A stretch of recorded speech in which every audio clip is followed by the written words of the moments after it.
Mayana was you, Yana was Nayamo Aquaba, Casabaya from PH-1 television in Ghana today, and I'll pay Firma copy with the non body Atanas, yet Ghana and some, and yet they brewer, a good in some womb, social stories womb, politics womb, religious womb, just a BBR, some everything some day inside,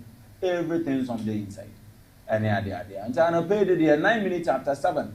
Mamincha mi amema mi owo mi Lydia ba kope me ndi no agro lady ana pay bibia ye kama de ani mi gidi de nyame admo ye ni ogre mi chewa ana pay mi amebra pani Mr Joseph Mensa ewo oye edwuma kon Western region ahanta edwuma kon and na wife Mrs Jennifer Mensa ana pay mu ina Mauricio Junior no da ma se papa Dr Omega and afenso na wife Mrs. Mary Dazi and I pay wife me chechi am pa nyom for many na ngidi de mankesim boko another about 25 or 24 mankesim and yeah all right sour time sport updates ni nano sawa aya crowd of sawa wow Abdul Rahman sawa dogo sawa dede sawa wa ba ko bi bansana sawa na ba sawa dede sawa wa police ni no ho what friend name Patience Ibrahim patience wo ho show papa and akra me yene kase e dey yin pobon me yene pobon komo be na wo yin wudi we to se atra enya abotel people can create for bubutu. It's actually Patience Ibrahim. Oh, fantastic. Police need Patience Ibrahim. Shama Junction. And be as all you. All right. Oh yeah, sure. All right. Anna sister, Mammy Jenny sister. Yes, what the worship. Miss Warwick. Anna sister Irene. Mercy. Mamma Irene can come in Irene. Maybe I better for the member. About some sour time in the time. Sports in the Yan, that young cobble. Sports in the ya. Rather, was just a witty more. Hey, patience, Russia tested. No man, go screen as one tested. Test no more direction program. Okay. What's up, Nama, no that screen. Mamma, watch what? I miss a wado. Barely yellow. Mamma, lock one, I lock him. Ah, what do the abanka about was a lock? Patience, yes, I'm also was patience, but arresting the baby boy. Yes, never one. Mother, patient, mommy won't message. Sawo champagne pa ragus that's we dey okay kawa number na that screen as no ma test WhatsApp no hu direction number na wa number message number on for number no send Patience Ibrahim send message for no hu direction sawa na mingini ndi okay sawa no bi am mingini mele ya no me da bia ko na gase ko ba framo mele ya no minuanyo da pedi ni mu bibia and that halakacha etiti do kacha be ni mu bibia da ma da pe mele ya no ni mu bibia ni paso nyu oh yes it's a pe motivation and me de be ndi penye and me nya so me betida kata we no man so the minimum body okay and no oba hunti okay ehu baby oba de yin popo kwa oh yes but dam na me peso me pe wo pa baby oba obotumi nyin pe kodu yes ma me nuanyo oba hunti nyin baby wakan yampa oh yes dam ko penfu kan yampa be voted oba nti obi nyin nu ntem atete oh yes oba nti obi nyin yanko ntem atete oba binti obi ekumnua obi ekotu ne maame e wodan a we sa amanu because of oba oh yes bi na ne peli oh yes say you were 14 rooms wo fijai takwade fijai oye busu efie na be say na muhu na mpede menyina tina no menyino kro ba busu efie no bi anyo yen wo faase bi no te wo we nyini pa na ga ne ka cha me de so oba pin na menyina tina ma war na chida ma aka ya will na down madama na nsa wonyima betina nti yeguda ye process nde motuma ankre no kɔ ififia wona obanti no mede da no mede am obanti ya obani nti motuma ankre no ifi wo na mede da na obanti na nsa mo dɔ no nye obanti na oba onye nipa onye nipa obanti ana patience Ibrahim a enkanda Ramana TV do ga chem do nyimo baby oba de ni pabo odum ewuro no ogoso ye de baby oba de ni pabo ko yo mate proud say no you know what for no agu no enti wonim baby eso wa shama janshi shama janshi and they are motuka kwa shama janshi okay am so be try them mo stop or be pause then I can and the yesifo kotoko yesifo ya kotoko ama Albert Amwa and the yesifo kotoko 18 papa say we the FA Cup no second base team ya kotoko aso folk na waje na kase but I say kotoko automatically ni qualify for Africa and the muhu post be say automatically no if they are choosing they will choose kotoko there's a golden cake no and a golden cake and minim one financially minimum so definitely there was a right up like it was a another make catch on e be FA Cup na e bokwa ko Confederation Cup e bokwa Cameroon Senegal Nigeria so definitely kotoko in this car entumo kotoko will be picked even if they lose the trophy they will be picked but this trophy how come then Chelsea cry anom but the last ever 2011 9 years abe pele the first division so we kotoko we share kotoko final cry na heart cry nfima wo fimi say na na FC share ho yes no ana make no nti kotoko we share first division for final we struggle so there kotoko 18 papa and Ghana legend kotoko legend will perform fum monso atena no we pay ni due say Ghana 1963 yeah ama the Ghana Jafcon yeah the papa nda so aka one match pe na Ghana yetumi ya qualify ya for World Cup on the 20 with Chile. Okay. The last time I qualify way back 2015 or so. For 2021 I qualify no COVID war. Okay. It's a tournament number. It's last game. You need Egypt quarter final. Host nation. Quarter final match. We need to it's a must win. It's a must win but host nation. No supporters can love one way 12. Be able to miss. Born here born of home. Here born of park. Here born one house wo yes. Fatia so fatankoma. Ghana na Egypt. Na Ghana can 2008. Sana here bo home. But we will eliminate here. Egypt go jika. And no from Honda we host nation another. But sometimes it plays a role as the euphoria, the noise making and then the intimidation and all that. Yeah. I understand it perfectly. But on that note, no minja back on him more. Okay. But Madrid for you so ya say Madrid there were Ancelotti. Pass one 4 times. Messi Ancelotti ideas nasa. Sure Brazil for the power. Papa also national team coach in also club side. So I think say be a work could no ordinary reputation or debafo. Okay. Because the owner of the Champions League Ancelotti in the history of football when it comes to UEFA Champions League, he holds the mantle. Yeah. And if you the recent seasons, last season, day by day season now, a result in Shada encouraging regarding the Champions League. And look at it. But even both the Champions League and then the league games this Barca almost 4 times now. Across 4-0, across 5-2, 3-2, 4-3, and under that 3-2. So it's about trophy. I think it's about time Carlo Ancelotti. Since Alonso next season, Xabi Alonso already take over Real Madrid. That is okay. Brazil national. That is okay. Around that note, you know what 3 minutes per the movie na paper. So here paper. Sawata. Jadagana for you now see papa and okay beautiful Monday morning. Anope yenda wina se na yansa yamfa guzam ensam kakra yansa kan o PH-1 television Jamfambra wan fe e Ghana today do Abdulrahman Sawado Gonyi Mamenda A+ ase Auna Francis Logi Anope was in some ne gunka tado and some de and some way wamano Mese Brown afi yensha se yenfefre ende on the 20 AFCON Obabado Egypt no quarterfinal matches on Obabado Nigeria woni Senegal bobo on ya match obede fom kra Morocco go be share Sierra Leone Omano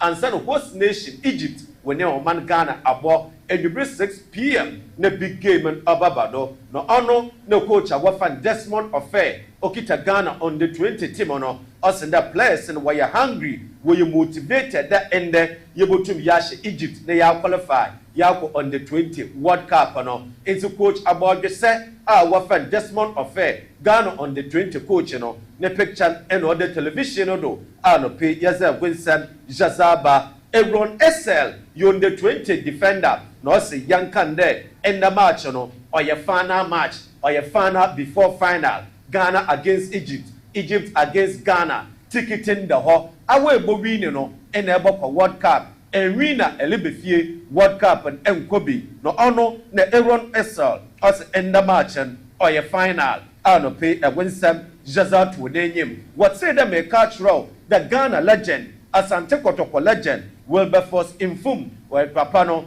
Nyankopan Atun Safreno at the age of 88 years na Papan Ozi or Yelike Kribi Abakaya in the year 1963 Infum Afcon Obado to me of boy Emma Ghana, Jajeka Pono, or Sunny Owinu top scorer at the age of 88, Wilberforce Infum. Why you no quan ano pay a Winston Mazat would name him, ended a M10 FA Cup, a second match on the Kotoko against Brekum Chelsea. Na match in Owie, Asante Kotoko, Washakor Emma Brekum Chelsea, win top one so. I bet Amwa in Unya 1 goal, Azuma Kotoko. Edano memenda golden cake was share kawun ebasa atram divisa what so mokor into final match or your golden cake against Asante Kotoko 2025 MTN FA Cup final match on Babado was University of Ghana Legon Stadium or what no golden cake Asante Kotoko match and Babado ayaze a Winston Jazat Wonenyim Jerry Afriye ya Ghana on the 20 player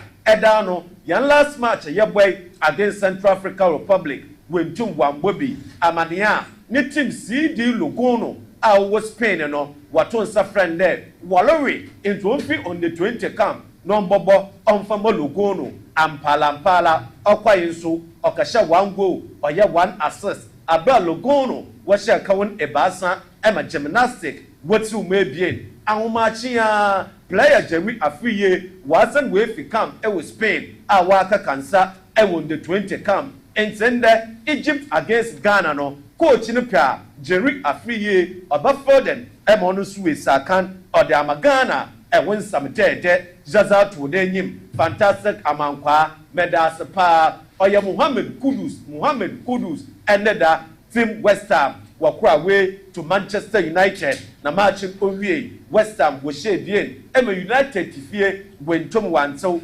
Kudus Muhammad or yet assist in Ozma team West Ham Abra winning by 2-0 ano penu yebe jinedo if yen some kakra yen sakano je tumina yezesi ya henim ewa abrochime na ya hwe ensam kakra wa abrochime nso ofri honom araba na mention some nase ewa abrochime ma Nottingham Forest was for Galatasaray player. Yildiz. Now, Galatasaray for say, or your 40 million euros. 40 million euros. Yildiz, Baris, Yilmaz. 40 million euros. Galatasaray was Nottingham Forest. I read ya.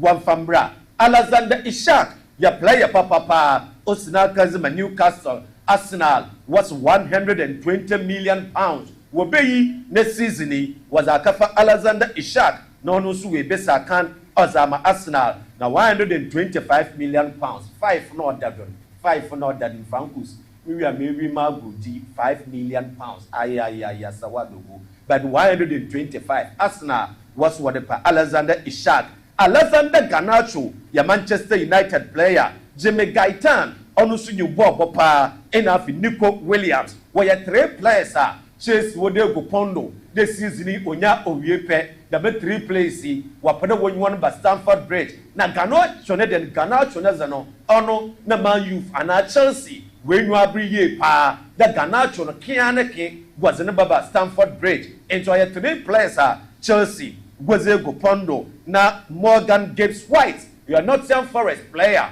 also Ono, Opado with team Manchester City. Amania also a new coach Pep Guardiola onyini yedwuma entiebo him the Morgan Gibbs White no obefi Nottingham na waka kansa e wo City no e win some dead oba PH-1 television Trasian yeze bonsam papa no Jazababa Angel Gomez ya player papa osina kan ewalik nozi Lille Boboko no na Angel Gomez na Manchester United wasu wapeno oye England ni abrantie entrono su yebohwe de bibia odide ya player papa wafan Angel Gomez no obefi Lille le wetu bwa kansa ewa Manchester United anope ebonsam papa no Jaze Abraman yezibesi na nshaba aba na emo mshanenso da ende okay no wonsam baba wonsam obaba na ma Liverpool okay what's what Miguel of Athletic Bilbao na in fact Miguel or a good player pa na ko dem disi met producer say mu ro na Jarrell Kwanza ono so nyimbo obopa ne team a wofo Newcastle United was what player no into ono so yebohwe de bibia odide ya Jarrell Kwanza ono so obokwe kopin e team a ono so wafre no ono ye Newcastle United Kingsley Coman no so the representatives was when you abrepa they when you Liverpool Manchester United na about twetwem komo the season owia and Kingsley Coman Bayern Munich team no ombobio and the secretary that was doing in Liverpool and Manchester United na yeza win some dead and a yazaba Kevin De Bruyne nanka so no aka team Real Madrid do nya Real Madrid team na obobo that wenyim dada the season owia De Bruyne Man City team no ombobio into no aka Madrid do ye free Madrid football one buffalo now no Kevin De Bruyne ontum onsa kan amfama Real Madrid embreno ko ba yem face South American we about 12 yababa batenasi na yeze French League highlights German Bundesliga Italian Serie A Spanish La Liga and then EPL highlights all the goals yeze no one some years baba yabako Africa on the 20 highlights were ho MTN FA Cup highlights were ho boxing wrestling arm wrestling tennis yeze Winston yeze baba into we about 12 we be yeshia na yamfa yan highlight show no jamfa brown anope mamenda A+ ase awuna Francis why ni na be champion and P isa Shama Junction anope baby e wo bia no big man ye big show ye papa so what do go na mazen sama dead no bezebe big man ye face sawa mamna wase na anope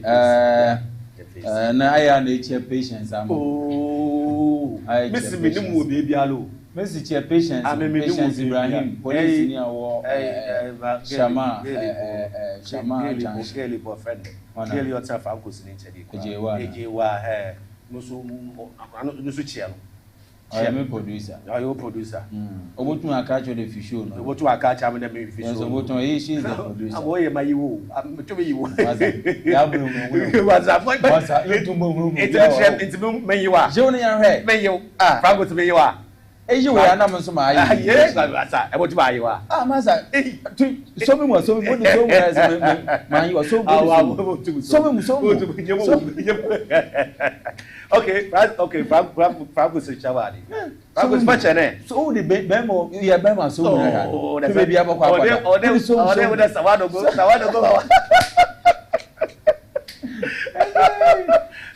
sawado go how you know. Say we are going to have your baba. Highlights. Yeah, the highlights in Protocol any Chelsea highlight mon family. Go ni efe. Ya bibia. Ya was strikers papa until the team clear on one striker cry or only the or top scorer cry or to bench ma wuli wa yo. To bench we superstar. We team pa. Next season team only strikers. Next season one different na work attacking no. Yes, they say Protocol team papa o. Protocol. Mase e wo wiasness and support Protocol a. En team papa bi a Ghana. House of Folk had the CAF Champions League. Why the CAF Confederation? Why the Super Cup? Fabu. Phobia the dead. Fabu. Phobia bobo. Yeah, Jeffika leg in your bajak. Never the leg. Madam Catro. Messi. Ghana Premier League. Yeah, Baji. No, Messi. This team. They be any good stars. Yeah. Na whole coach no Yohana. Okay. No coach ni wana. Anya performance. Performance. Kotoko. But I don't know you then now. I no kwa no report that strategy. Okay. Mo ba yi a yi wana nyama na mana game yi maza. All right. Michael say late Michael say so home. E ko bro ho yi ya maza odu da me level ne de dia. I had a feel akasa. Maza. Asante na nga me nyame aye ma do ma mampanyi mahama. Wa appoint me dem me ye CEO yi sami gemfefi ho. Na me ye CEO for ye good board. Abede. Na menuanyo me mpa menye yi na me. Ade adwuma ne be yanyanko sam ne busu. Me mam na me abla no me hu ni me di mpa be me hye ho. Me nka da braba hye ho. Na me be tije de ba mo. Na sana de ade de. Onu kwa ko wo so de ye hu de sika no mbro tu an de. Yes. Hey ma. Ba ma manfo edwa. Zada no hai. Nim na president mahama na nko fia ne party fia bi. Mali yi na wo mpe. Yeah. Adam ka kira wo. They against him. Watch come acha. Watch come acha no wo ba yi ya. E den hyehyɛ de abade na de na de. Wo twa ntu. Adam ka kira. President Mahama na ne appointees na ne party for we don't know because he is not allowing them to do things I don't know why you na. Yeah. He will have problem with them and they will have problem with him. Yeah, but I mean, warrior so ya or ya the papa go to the game na support because it's kebi so afa chen bia Ghana pa nye life. Yeah, Ghana ke ya. But me so far so good. What President Mahama is doing now, we sure that he is correcting or correct the wrong side. Because all you knew maybe to me he is doing something. Yes, in terms of Nyama Crave, be na appointees in Krana, Adam Brebini and the other atoto, and I mean, they would on your Jesus Christ. On your Jesus Christ, but so far so good. He's doing something. So, any appointees in a Buana, yeah, we will be. Momin Chamway, Namanas, Namambra, fantastic. Na Miguel's and International. Okay, so it will be beautiful. Miguel's and make clouds, make me. Every time I'm Chamon,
Other for radio sumdien kan we a divine hour ebre enie a o share e PH-ONETV a Monday 8 p.m. to 9 p.m. Wednesday 8 p.m. to 9 p.m. Many odi for radio yi be yemre im so odi me bubu but me say e de na da wo so yare na da wo so amane na da wo so atete na da wo so obi da agi wajapade afiri wo nsam so wa ware ope awo ya to sunsum yare ya mo ya bodua say wa brabo ade bia wo do sabe soma enye yie wo ye gold adwuma okwa wo nya hwe wo ye adwuma enkoso de hia so be sia spiritual father one na eni wo hie disunsum nkomo na ama wa brabo no esiye ema wo hawo ne amane bia na wo so ne eni abere na mfa number na e wo screen ase wo ne spiritual father one e be hia e wo asante mantamu ekura ye frede atwema mpatase usi kuma sekejetia Bomadi aso be fatre de ka usi wotre de junction kasa wo kwa mpatase the numbers na wo screen ase no fresa wo spiritual father one be hia bibia ne hon me ruade to be for spiritual father one here me wa upper east ufre bolega e concept e boko kuro bi wo ye friend sepila e ho so be wo spiritual father one e wo honom e na me sign wo Nigeria Imo State Owerri in Nekede town behind the polytechnic a one so between the spiritual father one a shia or how ben a dawso amane ben a dawso say you soon suma samon kwa de father spiritual father one anim e rade nka wo no onya wo kese hwe e wo PH-ONETV na e fire oja no hyewa obeba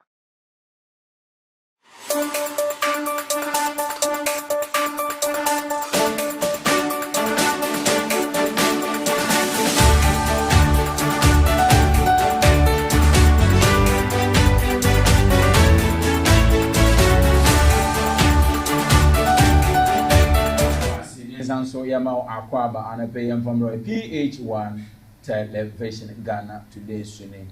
I'd say Abdul Rahman Sawadogo Sawa the day. Then can order good in some other bread war. Baby, I agree the Aisha Huang Atanase, Damasuna, Anna Mwaba Kujo Atanase, or the end room. Na the Obon Crata, Ahroa, and pay Waba Cansano. Go to know what the Namun Church of Lina. Go to know what they are. Good morning, you. Good morning. Bia, come on. Ubia day, Ubia, how margin. How I don't know how long for the year say. Now, what's easier is watching a young newspaper now. Casa Newspaper now. Newspaper now. And Aisha. I know all ground. Oh, instead, I from behind. Okay, I should more than okay, no. Okay, I should answer some more Quabion and Fembra, super duper television, the PH-ONETV Ghana today, so in Brasson, say yet not an edit over Catano, a moon and sound so at the bosom no one so our mind conquer Ghana dia. Na and then the pain Mukwa Republic Press and me back in Kenya so at the amount. We shall Republic Press saying a catafetra so me and Sam. Na a ras medium fee in phone a dancing and na agradan so. No son in phone just say at that in China. No, or as a medium fee said in one aqua some more with shappy pesa who draw an abacan and Sanwa. There's a nina so airborne there, and said. Oh, I drew out a NDC for more 120 days speech no more command and so for now. Nana agrada ko piem well and or as a medium fee so piem well now or as a medium fee now only a year and nana agrada dinner ho now or as a medium fee ko piem well when a can more agrad or your kind scanner agrada eco fast canoa much the more year US dollars and for brena and tia sentinel we share a year purpose enemy as I said Mohammed's good boy. Hot. Nina good boy in the air, Russ medium fee. I got this scale you the command, Nuya, who sent Semian just said, before present so elbow do and down pay cat. The fair trust means why hot sponge a gun of form to 2 man and no say. Afian son or bar bemois, who buy $2. Eh, some medium fee. No, in some gun of 4 to 2 man and no other 4 shaman, yes, and get one. Wunya report present and swam. Who can take out the fair trust me and Sanwa. And also Ubeti and Sambo Franco at the account. Sasso report price in the crown so no washer, so say cat fair trust me and Son Crown Munsuna. Yasu copium about constant to one tower yama ya cha, 20 and I jetted them more and so Anya Assam Kotaka or some year papa. And also in somewhere El Quasu our boko. Wusha cat a fair trust me and Son and so and also Ubeti and more answer. Sasso Penicassia or Diaguta anom. Dr. Joseph Obin and Odin Samba Queen so at Jabatra and tell quite major the phone said. One wanted to tell Yamaso, a son said, and Yamanso about to tell what to Yaman so and as well boy your papa now, Bibian said twin so aqua and kind so at the amom. Into where and somewhere Dr. A. Joseph and said Jabatra and so aqua diamam a jolly phone so. Now, so and I report and so or share assess a cat just in Senam. Call for your same, about appear in court or via $50,000 land fraud, and as a land fraud case, I won't answer. Some saying what to just say fraud, wakako fraud day will be of $50,000. I won't send someone so the chemo of wako PMU our court and so report price and so catafa HS and so and also a bone dero and da pay. Report press economy social catafetra so and social saying is up. Doma Presbyterian Hospital, Penicasio down and said in some back when you said about trouble and said, or more brave of a poco pium or market quite dome when traffic nas pay, Sanya Queen share SCC one on swap. Out of Wuya Pan, Jabian motorbike some and a suko boat from car. El Modibo from our South Pinoson, a hard junior propantum, in Penfran set traffic lights no and just on by now bois, Nasna Bayak when Shell Quasu Ewa, Doma and Hinkro and Nisuba twin searchers and the Bian twins so out content in the Penicassanum, adding some back when you say at the Abbott Trouble and Tinam. Report press cat a fair trust in so and also a bone dero and the pay Mickey. Mamma to so and farmer the anime to also our the daily statements. The daily statement, and a catapult also back. No, a bunch of say, Mahama under fire. over COVID-19 health recovery levy. Just a COVID-19 no answer na Mahama eba be mu no kan. E won the manifesto mu say oba levies ni na no obey na chese bibia so aye kama e de amano. Na ya hwe anu ma levies no asa we yi dodo na aka COVID-19 levy. Chese aka nsinsemu a ono no onyi ya sisi aga na for binom omotwe nsam na abasa ne sra wunya the daily statesman na ebo emu nchemu se Mahama ye mampani George Amani Mahama on share na COVID-19 levy no onyi fi ho na bibia so enye kama enfama na mesa me to aso e de ama wo so dia na the daily statesman prayer na chese migina wo hwe katafa etoso mienu no ase honom na no ma try very boldly said Bawumia urges MPP to put past behind Bawumia and I can't send say since no 2028 election no omobehwe na omwini no omobehwe edinkunim so dia say past cheseni esisi ye past na twemu nyina no omonhwe na omonja bibia na manenka na omonhwe ne aka enim na bibia so enye kama na 2028 election no omontumi enwini eye election na bibia so enye kama enfama ye nyina na wo hwe ne nchen honom na ho na omaatre se opanyin na ne din ede okusi akon brempon kumi sasraku the sick sisi ano aba betodwa so no na oye omahene ewo enum no so ye nsem a chese wunye the daily statesman katafet oso mienu na ebo inhwemu a obenya emu nsem ni na wakenkan na bibia so aye kama eje amount how kumsi ne there no say how kumsi mobilizes gender front at NPPH headquarters. Yes, shortcut no. How kumsi no na ba kumsi owo eni oso adu hundo obeye women organizer. Sure. Owo NPP amanye and adwuma na wa sha asere no. So what's we mobilize gender that is gender fund both man and member. Sure. We mobilize our headquarters. So adwuma na wa start campaign na start it. I started campaign no time to waste. 2028. No time to waste. Adajiri ni podokra. Adajiri ni posokra kra. No answer no. Na I share kan Sami Jemfi good board. Just a personal Sami Jemfi ni agrada. Sami Jemfi why dey? Sami Jemfi ni agrada o. Sami Jemfi aba to just say wa gift agrada ya enim no. And wa gift na a gift dollars. Eye cities proud. $1 che na wunya bem wunche bi. Na ya semi na Inshaba eye $20 ni $2. President Mahama no code of conduct here. Share the provisions in the code of conduct. Also, the code forbid appointees from accepting gifts or favors from people or organizations that have a stake in governmental decisions, among other things. Right? Okay. So, second, also, although gift giving is culturally accepted in Ghana, Mr. Mahama emphasized that moral limits must now be upheld.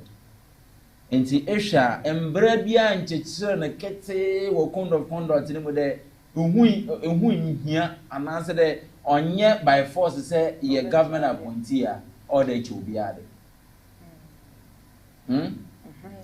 Esha President Mahama no code of provisions, although gift giving is culturally accepted in Ghana, and as culturally accepted in Ghana. Accepted into no yagia too. But no, like at least moral limit must now be upheld. I said, what did Tumu Ghana did about your biscuit? No more.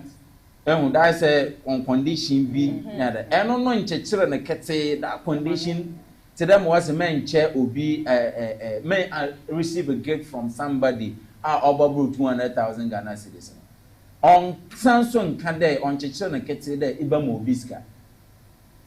Nianu code of conduct not the menu. Although gift giving is culturally accepted in Ghana, Mr. Mahama emphasized that moral limit must now be upheld. Meaning our home conduct will be added. But Ghana for problem when you sami give answer. People are saying so money more. Emma and this mobile also sike in your mind. Nana do enjoy sike bia.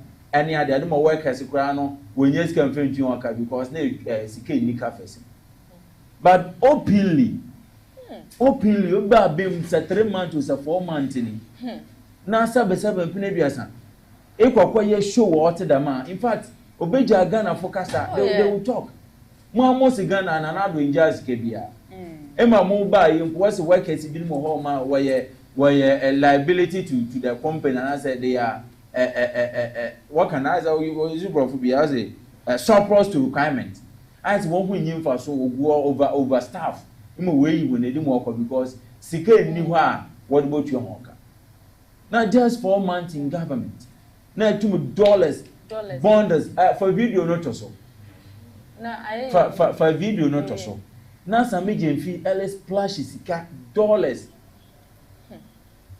be de be sound na ina how de be okay and yen ko video na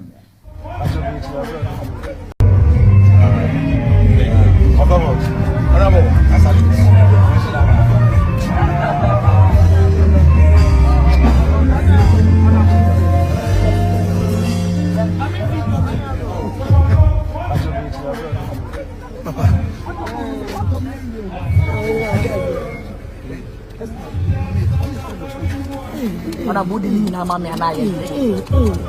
Family na mama. Ni na mama. Dao. Honorable. Because I was a meeting. Who say woman?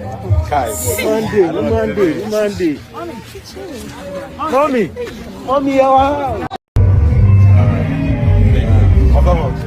Okodo ewo oye Ghana and Sami Jenfino ho abansem you see nimpa oben wo pa no hu nimpa oben wo pa no ono no obotuma aye wade a obi o won chen no kra no onfomo papa tede obi a oben Sami Jenfi omampan mahama na boy na darling pa nso hwe ne mbre ye o hye ni ade na o Francis sika na manyi we no o Sami Jenfino ho abagoju Sami Jenfi aba abontin wa aba pachaw na aba pachaw de mo ye no enya na we kura mande da agrada ye hu wa ma mi anga sama respect me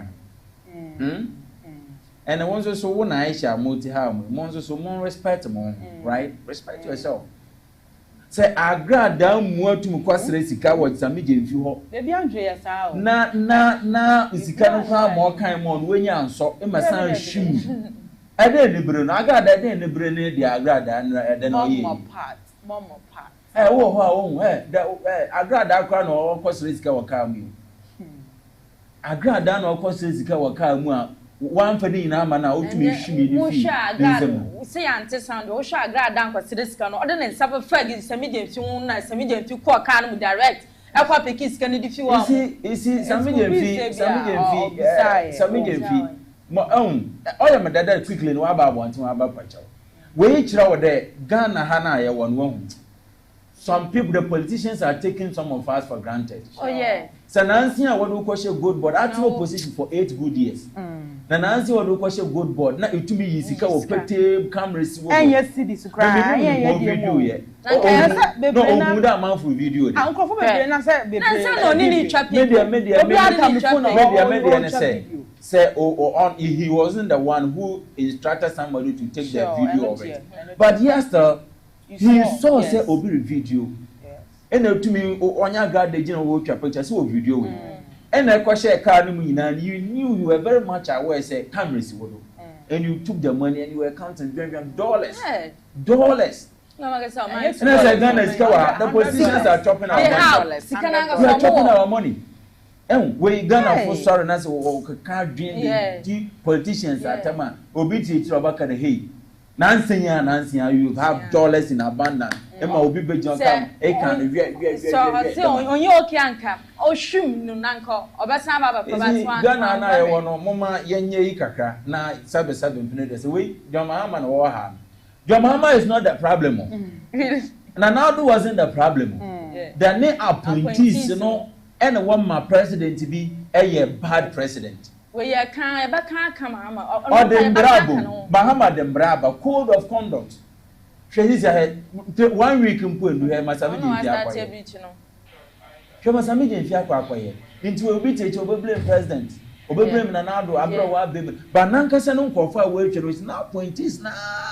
and waba ma sama baba pay ho there's obi be ya da madia na you shouldn't have been some cameras would need you dollar na Ghana is ka wa ha sika wa ha oye wo sika na kai wa bad woman ko fa ya abra no wo position no time be ne hu there wa ko program Emma wa ko yi yes and in your professional so e kan not just 4 months in office no to me splash dollars splash dollars meaning Ghana is ka wa ha Ghana is ka wa ha your politicians no they are chopping our money Ghana young politicians they are chopping our money obi me na support no sika we are do so we mu obi ko so some JP ehunu abro position dollar kan sika dollars cameras need their own mind that's a 4 months in or 5 months in office now some JP both to splash dollars they are magra that they are and they are chopping our money agrada Ghana is kawa no bi abokwa kwesiri sika agrada also kwesiri sika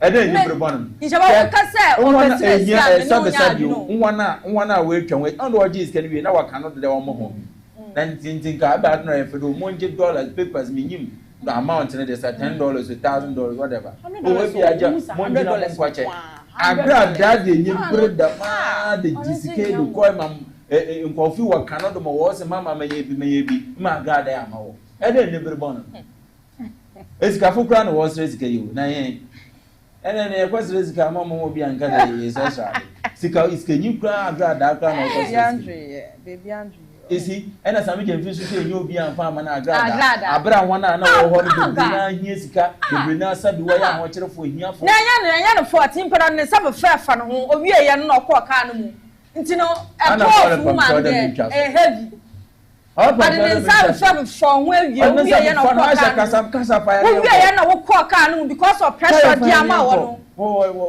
wo di yeska hi wo di yeska owie wa pacha na ko be sa semi jemfi pacha achaba ben pacha hi na wa pacha wo wie yo David Ghana fo wie yo ora semi jemfi aka to Ghana fo wie David we ye no ho awa pacha afia nsa na Ghana fo be fa yawo we mpenifo na ma start yo nkoda no kwan start ye who cho bisika na nagrada osi ohiamwa ni bi so agrada si ohiamwa na opa bi mi kan krampo no obi some je fini apology you on the right also I sincerely thought that I was doing this act of kindness in private and never imagined that same could find its way into the public space. That is unfortunate and regrettable, he wrote. Now, only cameras would be with the cameras. No, on your grad, reach a video. No, now we wouldn't have cameras. Why not? You know, we'll try to take. He never thought of that to say, Adia me. We are public figure. We are public figure. When you send your definitely. I understand the uproar that this gesture has generated, particularly from comrades who are sincerely hurt by SIM. To all such comrades, I am sincerely sorry for this unfortunate act of indiscretion. I respect and I appreciate your views, he stated. Waba pacho the infinity wa na yanyewe. Na pepe no yo. Sami je feel. And then I'm fancy na munko gwado na. Ada from one ba. One munko one bi ntwom na yenko. No we the custodian mama fa we ntwom. The custodian no yenko the custodian wo hwe main way na nkasa ye say Sami je feel sprays dollars on agrada no na ye ko hwe video ya che say ye di ho abobo sa anya hwe yen fan channel yen fan channel fan na from so one ngaza nim sa adu no be public domain na wo cameras use na LS play cash LS flash cash onim se mo be twen same po like we for the president the just a gift or gift you be keke intino mama wo de mama nto so enfam o kata fa to so mienu no so wo share the custodian na kata fa to so mienu na ho e na e ka say edubu ahins claims must be probed no every Kojo Asante no any the director of policy engagement and partnership at the center and the Kojo Asante and no the abetu just say owura edubu ahin in the statement no claims ni na say a very much investigation ebi so na no kura bia enemy nti no yenya investigation yenya hwehwem papa ye ansa ye take step wunya the custodian kasa fa to so mienu na nya me o chese ne makan na obenya mu nchemu na bibia so akonkan ede amawo acha. Okay, my answer do bakata na so from so na daily analyst ana ekrom nsem and dan pia me de twa so ede amawo wo hwe no ada na cha se eye Mother's Day no na ya de amampani John Dramani Muhammad so ko PM Vice President Professor Jane Nana Opoku Adman na kache ana ode to Ghana fo ina nim se Ghana fo mu nshan so France ya me boa enche na Vice President to start na eduna bia so etumi so akonke daily analysis so wo hwe katafa etwa so eye miensa no so a wo hwe nim ya say na amampani John Dramani Muhammad ene no Vice ana just say omode anim come daily analysis ko no social katafa etwa so miensa ne yen na amani abo ho ne nye wafra no rasa mi jemfi ene agrada omusi kensensem ya na jase eno so ye gondero wo ho so a wo so nya daily analysis katafa etwa so miensa ne yen na eno so gondero and dan pesasa CDM Center for Democratic Movement and so and samba ko ni so abotodwa no ekwade amampani John Dramani mani na fam COVID-19 no o se onye no yi emfemfiri wo na bibia so entumi engina na so wo hwa daily analysis ko no so hwa say na cha say Mampeni anase Dr. Alhaji Mahmudu Bawumia so ninda se aya aprobo no ana just kopie mu na no so odin samba kuma no so adutudwa ni na fa 2028 abatu ototo asre ye NPP mpenfo ina so mu ina nka mu mbo se na be o masanso abuild Ghana na sa mo amwai de mwatumi edinkuni ya 2028 abatu ye kwakotu nto de nyama gugugu akwemu ana so babua na abatu ye kwakotu ye omo so etumi so edinkuni mu a also a Ghana for boss so mo ba o metie Ghana for Ghana for be ka bia de ahwe omo no o mbedi super pepper so edi ama Ghana for na bia so etumi so akonkem ahwefo be ka ye nansenya na wotu je say TDMA awards no ekoso miminda na ekọ na wie ye na cha say ya dia Kim Promise so ono na winning artist of the year daily analysis so Ebondero and da anapay artist of the year na de na me kra na me susu say bia black na say Kim Paluta. But this guy Kim Paluta. Kim Promise. Oh, wabrim ono de wabrim papa ye. Wabrim it no say we nyakra na it's all the same. But they all had an award. Sure. Kim Paluta nya the highlight song of the year, the most popular song of the year. So I think obey. Promise there wabrim. Hey, nomination artist of the year. Nomination. Oh yeah. About one time you told me, I call it off an hour. Thank you. I think sir omugu. Me assure what I thank you. Mugu because omundu baby I think it's a voter region now. Sir. Because our chairman still chairman resuming work. And yet them and people want thank you to. Oh, in some baby omo kan oh omo kan. Now the other meet one for by and to win. One of the man. Sending na ka campaign no. Draw we only now and one chairman borrow draw. And chairman was about to that. Hey. Then I thank you to Obiampo. This Obiampo and so on. Means the wage up with ya. So I don't know why they are fine. Where thank you to. 1 2 much one pay one more share more money pay my cookie no reporter what about no moon do with man. Now more than I'm what you just what will go me at that. Where thank you to. You. Okay, dear Dobakata, I think say yet Bessie our hase na yakojo so na oh the mum from Gogado church amount baby okay o say relax one na ye jam so numbers na ye come to just step by step according to hana benya nuama papa ya pedenye na hana timonto mo baz na mo ma from hu de wacha na ye basia aba na ye bedim omofofo bi na ya ba sami de visit ya man kose ya na bona acha waba pachongo tin wo de ya na bona acha so opposition em tuma anya da na ba being to 4 months and say splash dollars dia en Ghana for ya da acha 3 months ngoni Ghana for ya da acha na che ga dollars wo kuma na sin akwashe gold board with carbon mal splash dollars I don't want you to never ba Okay, then young for won't just so they are not as a menu way to for Copiemu Ewo. Vision of Hope Herbal Clinic and make out for Eddie and Mo Sem. Miss Rao, you did not take one. And Franco Hospital be and Franco Clinic be with your focal Vision of Hope Herbal Clinic. Now just a doctor at the board for no one to say. No more to one open a sign or Ontario Derby. A drew a hot nature, sir. Obacata Saudi talk, Napoconum, Bones and Channel and Subesi, our brabum. Sasso and Ebiana Yadana was on a woody and anyone into the Sauba, Yakachwa, and twins and femo. Yes, I did it is prostate cancer, stroke, Modambroso, and Asaudian typhoid fever and a tete worm. Now, Ebiana wants to wash my stomach cause a tete worm. Dunya, and once about a Vision of Hope Herbal Clinic. Yaya be pay nada and so a draw soon. One so bra, for Yadiana Bran into us now so could one dance at Chilunia. Now, non sombra, na into the Yadiana say and fair more. Miss Yadiana now stroke no at now soon I'd share. Hospitals are all draw, clinics are all draw, and all the acquire yen to Yadu Sikadi would have done. Vision of Hope Herbal Clinic, child considering Yagira Comanca St. Pentecost School. And the one child consider machines are all drawn and the way I saw a did you man so elbow. Now, Obagina may know after Vision of Hope Herbal Clinic, 054 819 1209 054 819 1209. Vision of Hope Herbal Clinic, also your healing becomes a joy. Me pacho and then a place say would see me na me catch say PH-1 Communication Network.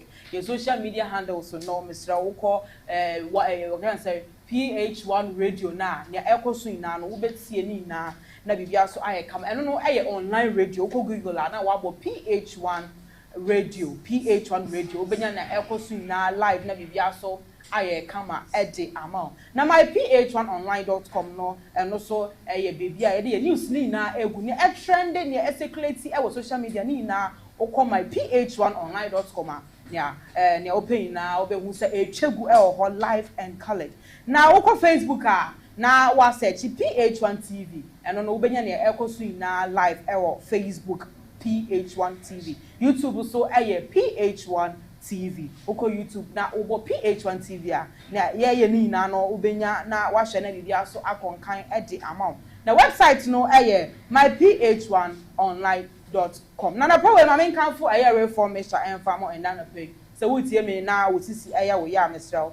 Kokopɛ reformation bi na nom na bibia so enye kama en farm. Etumi e boost wo immune system na bibia so akonkan e de mount. High blood pressure e na wo so na wo de echi wo ye bibia amfa dia. Na me kanfo reformation e de ama wo bi no ma me se ebetutu wo yele na sin 10 na bibia so akonkan e de ama na cardiovascular disease e na wo so a mesrel wo de echi hospital se yentumi se wo yele na mfa ma wa e kete Kopere reformation bi nom edro papa manfo edi ho adanse wo kopere reformation bi nom me se cardiovascular disease no wo se eso but oboa unya reformation na wo no ma betutu ase ntem na bibia so akonkan edi ama no kokuma ase a mo babsu pharmacy Colina Herbal Danny Herbal Mr Herbal Apidank Herbal Freddy Mans Herbal PFA Pharmacy Ja Herbal ewo gwa so se wa Herbal ewo mampo mesra say open chemu pa de eche media ya mesra obefre number yi ewo 05096162266 and now so say 0244626166 and now so say 0243565926 Dr. Ajimai the heart doctor Mesra PH1 TV yakwa 5 media tundi don't call me yabo wakachi wa nyeme bia na woto no yabo ndoro so edi ama yedutu ye na so abo wakachi wa na say yabata so edi ama enu ntiru mpe na opede we yakoya kase anu so yedi ama so nyama no gbowudaro na afofro so ente wonka na ebia na wo echire bebi bia na wo no wo de frɛ wo frɛ pɛ yaba piemu ewa akache ntide bia na wo hye so edu ha say ya anasa de man kesi meta kra de kumase anasa tama akra na wo eno anso obafra wo frɛ pɛ yaba piemu ewa so ya na kyese ni we du dwena bia so etimi so akonkan so edi amom nti bibia na otɔ de bia na wo de weeks a wo drop anasa atade mpaboa bags nyama no dɔso ebia na mambo wo de so na ntide sɛ yentumi mbongu doro enfam bibia na otono yebobongu doro nso edi amau obemsa se bia na pese oba PH1 TV anasa radio ya so ye dia na opiechi akwanso de nya gida kwai aguna so radio kwansa ko Liberty Junction and obong ye cha kwan nso wo wo gina me na wa from penny for ewo 0202 381 112 0202 381 112. Mama Kafo eye Gasto and Menso plus Mr. and Farmer and Dana pay. No the fa wutie me say wo no stomach ulcer e wo so na wo die chinchin a Mr. Kope Gasto mi say binom na bibia so anya kama and Farmer typhoid fever na wo so wo didi na wo te ya e wo wuye mu a Mr. ni na e yale Kope Gasto mi say binom na betu asentem e de ama na bibia so akonkan e de ama na wo say wo tie me na wo de no e menstrual pains menstrual disorder na wo your ba na wo tie me na ase wo no wo te nkaboni bia Mr. Kope menso plus mixture na nom na bibia so enko kama enfa mo na wutie me na wo so de no prostate enlargement frequent urinating wo jo so ntata so ni na yale Kope prostate plus mixture bi nom na emetu ase enfa mo na wo so nya wo yaresa na bibia so enko nkan enfa mo mesra wo ko Jeff Herbal a omo mankesi benya bi e wo ho ato bo si pharmacy e wo Cape Coast no so benya bi e wo ho ato Repairs Ventures e wo Okaisi drug lane ni na no benya Gasto and Mesoplas we say bi ato na bibia so aye come e de amount na Christ is the answer so omo watakrade edre ya mabobo nyina no ko yes stores amabobo nyina so a obenya ni na bi ato na bibia so akonkan e de amount na mesra obe frempin for e wo 0248 778899 0248 778899. Okay, and a pay my main car for His Majesty School and Famor Sem. Would ya bra now so for ya bra now be answering to me and one kind so and for maybe now was Snoop baby pana just say what register so what ya now pa His Majesty Media College one not just why couch come and into blow so won't try dia now what by no but na say na you want for the permanent one so who could do and says I'm sweet to me sweet to be answer to me so I can kind so at the amount ebia na wo fie teaching and urban so na bia wo do tinsi beto esua de so eno so ya available so e wa so ye ko na wo ba so de bo sure come na bia so tumi so akwankan so e de am hostel facility so e available so e wa so ye na bia na wo hwe menda na pay wa kwada no otete wa adwene de am Fanabra His Majesty School essential basic school so I was here the temple from K to primary we training akran so e de amount ya kire kura bebe na ntadanse no e solid nti wo PH akwanso da nya jira kwa wo kopie mu e o mangasi film manto mo dia na school kesim e na odu anim e dem e che enso e kwanso digina me na fra the master so 0557 889 076 0557 889 076 and also say 0200 484 818 0200 484 818. Nana pay say utie me na open media school papa akwadia na me kanfo PH-1 Media Training Institute at the amount and then pay say we no person who said DJing, journalism reporting, newscasting, camera handling, marketing, just MCR, video editing, graphic design. Just say bibia for media hono me say fa but dan PH-1 Media Training Institute for no me chone bibia so akonkan at the amount. Mr. Omorani omo courses no from 4 months to 6 months. Me say 1 week obehu bibia te na bibia so akonkan at the amount. Na me pa che o me weekend basis any weekdays basis ni na bi e wo ma so ye say wo no wutie me na wo no weekdays no wuntu me ba na obetumi aba weekends na ni na age na wo so be hu benifo a na wo ne omo e kasa mo beti ase ne bibia so aye kama e di amount e bi so a wo no weekdays no so wuntu me ba weekends no it's all available ni na so ni na age na wo so Mr. Omo packages no che say fees no it's very affordable sika bia crown no what they bra for better penifo na be hu omo na bibia so anya kama emfa ma wo de chie obi ase usika no sha me say for bra PH-1 Media Training Institute for ma so ye sika bi crowd no omo beje na omo akire bibia kama na wo so abaye opabene e won central adwuma no mu na bibia so akonkan e de amount na attachment no rest assured the san say PH-1 Media Training Institute there omo e radio any TV na e wo ma so ye a wo ba attachment na de it's rest assured so baby bia e wa hana bibia so akonkan e de amount no mo moto no be channel so de amount say PH-1 Media Training Institute mo moto no quiet talent never dies obe hwehwe mo cha kwan e wo aguna so do kwansa ko liberty junction hope na obehu PH-1 Media Training Institute for oma so ye no e wo obe frem penifo e wo 0540 252582 0540 252582 PH-1 Media Training Institute was it quiet talent never dies. And a pair Bishop Isaac or so say or to and staff of Sem.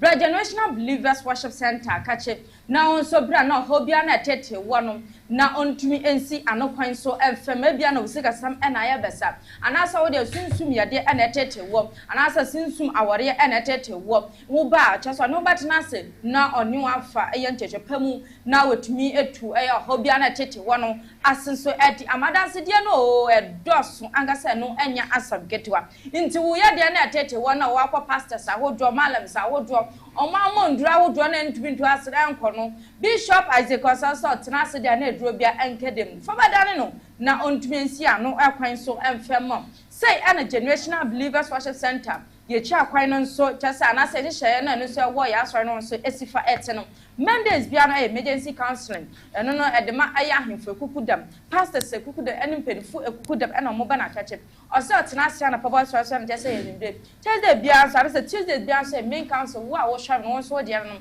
akwen so abada wan so de am so wo ba na bia council no so no fo yanju sika bia no se tena se na papa so so na chese ye ndre na Tuesday bia so ya mpai boka se no ugina mo edro bia nkede bia betumi akon so ati am 8 am to 12 pm na Sunday bia so so na ngasa ni de omodi so anso omodi aso nso no so bia so betumi so akon so edi am so de na 8 am to 12 pm aya na wa hye so edi amame Ubon Bishop Isaac Osawechi akwan akumase akrantia besam ekono bohu na so no so enso echi akwan no so ewom Mr. Obaji na me no wa fra Bishop L 0244 873 425 0244 873 425 and also say 0242 sister says 773 0242 sister says 773 Inshaba Aisha any anama ba kujumo menda mo ase bebre de inde wode na akọ ye guaso na makwache ye mi ma papa owo 10 minutes after 8 I PH1 television in Ghana today so ye baby ye do de botwe na wasema yaba amanyiku aro me NPP NDC one representatives bet na say na ye di oye Ghana ko mayentwe homresi ya dongo Vision of Hope Herbal Clinic. Me am no kasa di am so Dr. Richard Boafo. Mene kwanchefo peni ameda Vision of Hope Herbal Clinic ano. Vision of Hope Herbal Clinic o mankasim. Mankasim no yo Pentecost School. O free bia be si mankasim. Na o say o ko Pentecost School a driver bia be hien bia obetumi no aba Pentecost School. Ben SAPS school open and a Pentecost school nebe. Oba Vision one of the scientific herbal clinics yede aba. Na de yehwe ne say yebetumi aboa na ayaresa etumi agina ne na so. Eno nti with Vision yesi ene so ne say yebekeka ne omabom na yare bia eye obia no. Oso watumi anya na ayaresa. Nti yenhwe yare baako. Yare a yehwe ye bebre. Bet ma me nka mo bo biso ntrel. They were prostate. And there is a rubber shell. And the tubes in the moon, unto prostate enlargement. Sana would a stroke. Sana hepatitis, a hold typhoid fevers, diabetes, BCBP. The attitude will be ano, Yanni Hana, Yasich and Nipana cancer. I'm sure what the back will ha. Oba Visiona, yet the machines are hold over Gumoha. Now machines are there by Gum Nebin say, your machine are screening. The screening in Pedriano, near who yare, Asani the Draka. Sane all machine bit say ultrasound machine. Yene lab technician ahodo, sonographers ahodo, and on baby use machine de mai. Yene also ya in lab. Ho and also moja mu hwehwemu bia. Saudi ene full black count. Ni nyina wo ba yebetumi aye e Vision of Hope Herbal Clinic ama. Aha de ye wo ba bia wo ba obetumi ada. Bit say ye female ward, male ward nso wo ha. Massage na ahodo nso de e bia ba begum wo Vision of Hope Herbal Clinic. Aha nko anso ne bia wo ba yam fasika ento yares. Me say ha yam father yam fasika ento yare so ne de ne say de ekuta wo bia no fabra Vision na wo ba ye behwew e ma nso watumi anya hoto enti sisi ya Vision e ya admission ye de nkofo gu ha etumi hwe wo e ma obi atumi nya na yare sa memfa ho no wo yare bia but ma memfa topic ba ko ne ye ne hu nkomo kakra me ne wo e che yare bia ya to no din e stroke abisanfo stroke yare no e yare bia nka kane no ye say a company for pe ba me amete hey ma hwe akwara a o 13 years Masho obi a wanya 21 masho obi a wo 31 enti emaame be hu se notion a yakap se stroke a company for pen be hu se no emredu a wase yesesem yaka stroke a bro ne se accident I see e we nipa bia no ana se ya dream stroke be si a esi wo wadwin mu pe obi say menya stroke me nan baako ne me nsa baako na dwodwoe secret ni ni moja no da e wo wadwen no mu ntin no mu nti adwen no part ba bi ntumi nya moja we ni stroke no e che yemehwe stroke no mu types ye benya type baako e friend transient ischemic stroke eno ne type a me de me friend threat etumi ba ade be che no na yare na teko saa na ye wo ischemic stroke eno ne type a moja eda wadwen no afa eno no betumi aye ma sabi onipadua no one side etumi adwodwo ye wo type nso a moja no beda e wo ntin no mu de e wadwen no mu nanso ntin no behu te se balloon broni say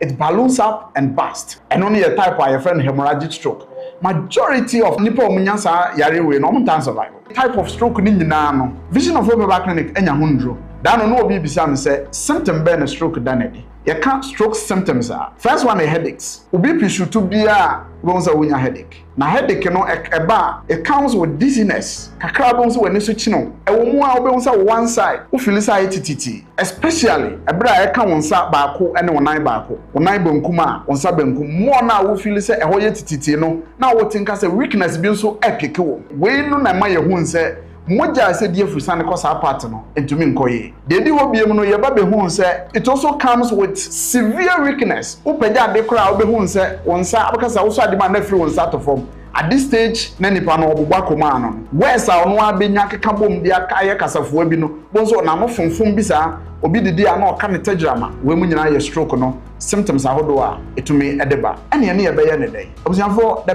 best thing you could do is say ma ona nyentia e wo vision of hope back clinic de ne na ye tititi wa BP e wo soro above 160 e de ko no mesre because se BP no ko soro a de ba ko fe betumi de abrel e ye stroke me how do any tire vision of hope back clinic de ye ne say ye behwe problems aba ye wondro ho no oba vision a ye ndro nyina ye organic me mfa chemical mfra me ndro sa de tie na sa de ne na nanom no anom no sa na tie enti me organic e free US e be free UK e be free New Zealand sa ndro ni ye keka bom na ye tum de san yare wa hodo vision e mankasim na mankasim na ye wo no e wo Pentecost school uwetumi esi wo Asomdwe Junction ye Sambod ba kusi wo Pentecost number 1 Sambod ba kusi wo sana Obatampa Junction odiko school kasi menso Sambod si wo ni nyina ye router wetumi afa so aba Vision of Hope Herbal Clinic we ye dra nyankopon de chelo na we ye dra typhoid aye wo mfie sei ye de do beto ase typhoid yare a ekum nkofo pa because emmoa no eyensai de nkofo nim no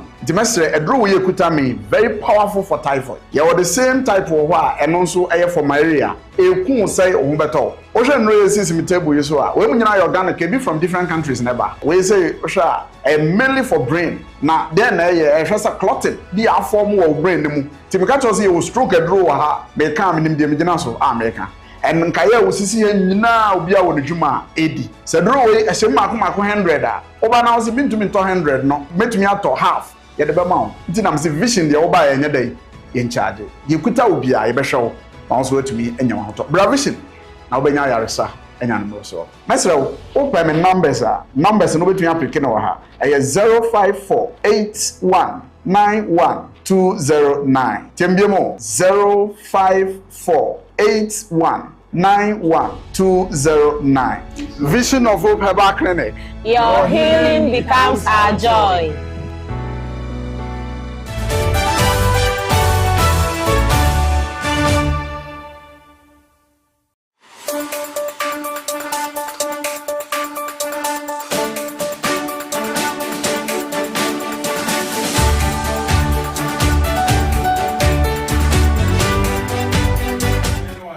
So yama wakwaba from PH-1 television Ghana today studio 17 minutes after 8 baby yedri yanyama yakuno but na say na enkomo twetwe o ye tum na yede atiodo yede amaw me ba twa botum na de wadwen kire de afa 0549781830 0549781830 na messages no mesro de ba for one time na waba ye tum na yede bodwuma yede amawo.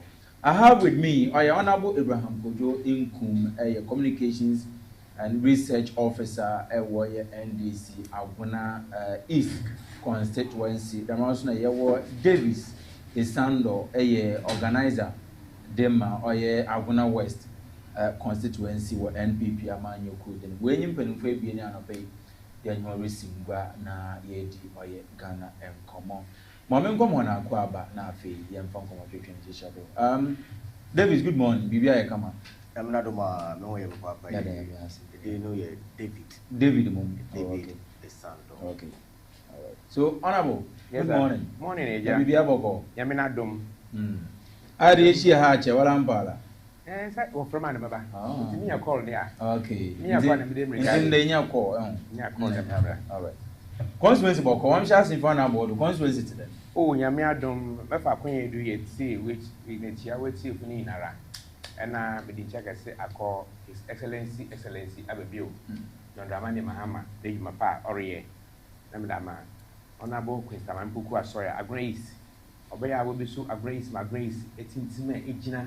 My efema agona west so but David is a moment when our woman yenya and this or ba mo so be kan ho ma ye be ye dwumi dey obo support no na oyina ye dwumi bi na efe nchi aka se nko eye man kasa me DC Oscar agona west agona east na no be che woni na sister Rita KK na Muntala you so my brother Abwa you Samitek you tezekwa my friend or the Nebil Baba na yahwene ayate tamana se chas we na woroba nti etifu yichiamo na yaba asem na hia so bi anto no baasi na ontie na onfre refra ye NDC ya mema ye politics ye bidwa mema ye politics ha asem tire moti was me evangelist ye ka asem patre no ama oman no mo oman na yede egina yi ma san so akese biru inu amini ni hia ba so wate menka makademi in defend the NDC be our good disca.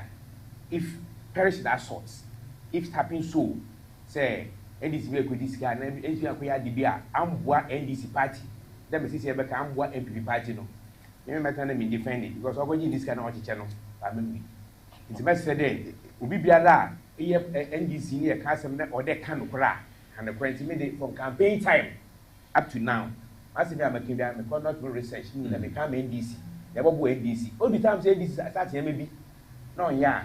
Many number 1 or 2 things as a research officer. I'm the 2 grab that same pay for. And the more you 2 more be more man ye. My MP before I to do one pack. Woman to my ye. Then this bad why in ye no. Any year share. Was MP before 8 years. Why in ye are? And Kayama. The master years we are in the year. We're gonna form share to be NDC. Or should obey your money. To be back. No your money ya.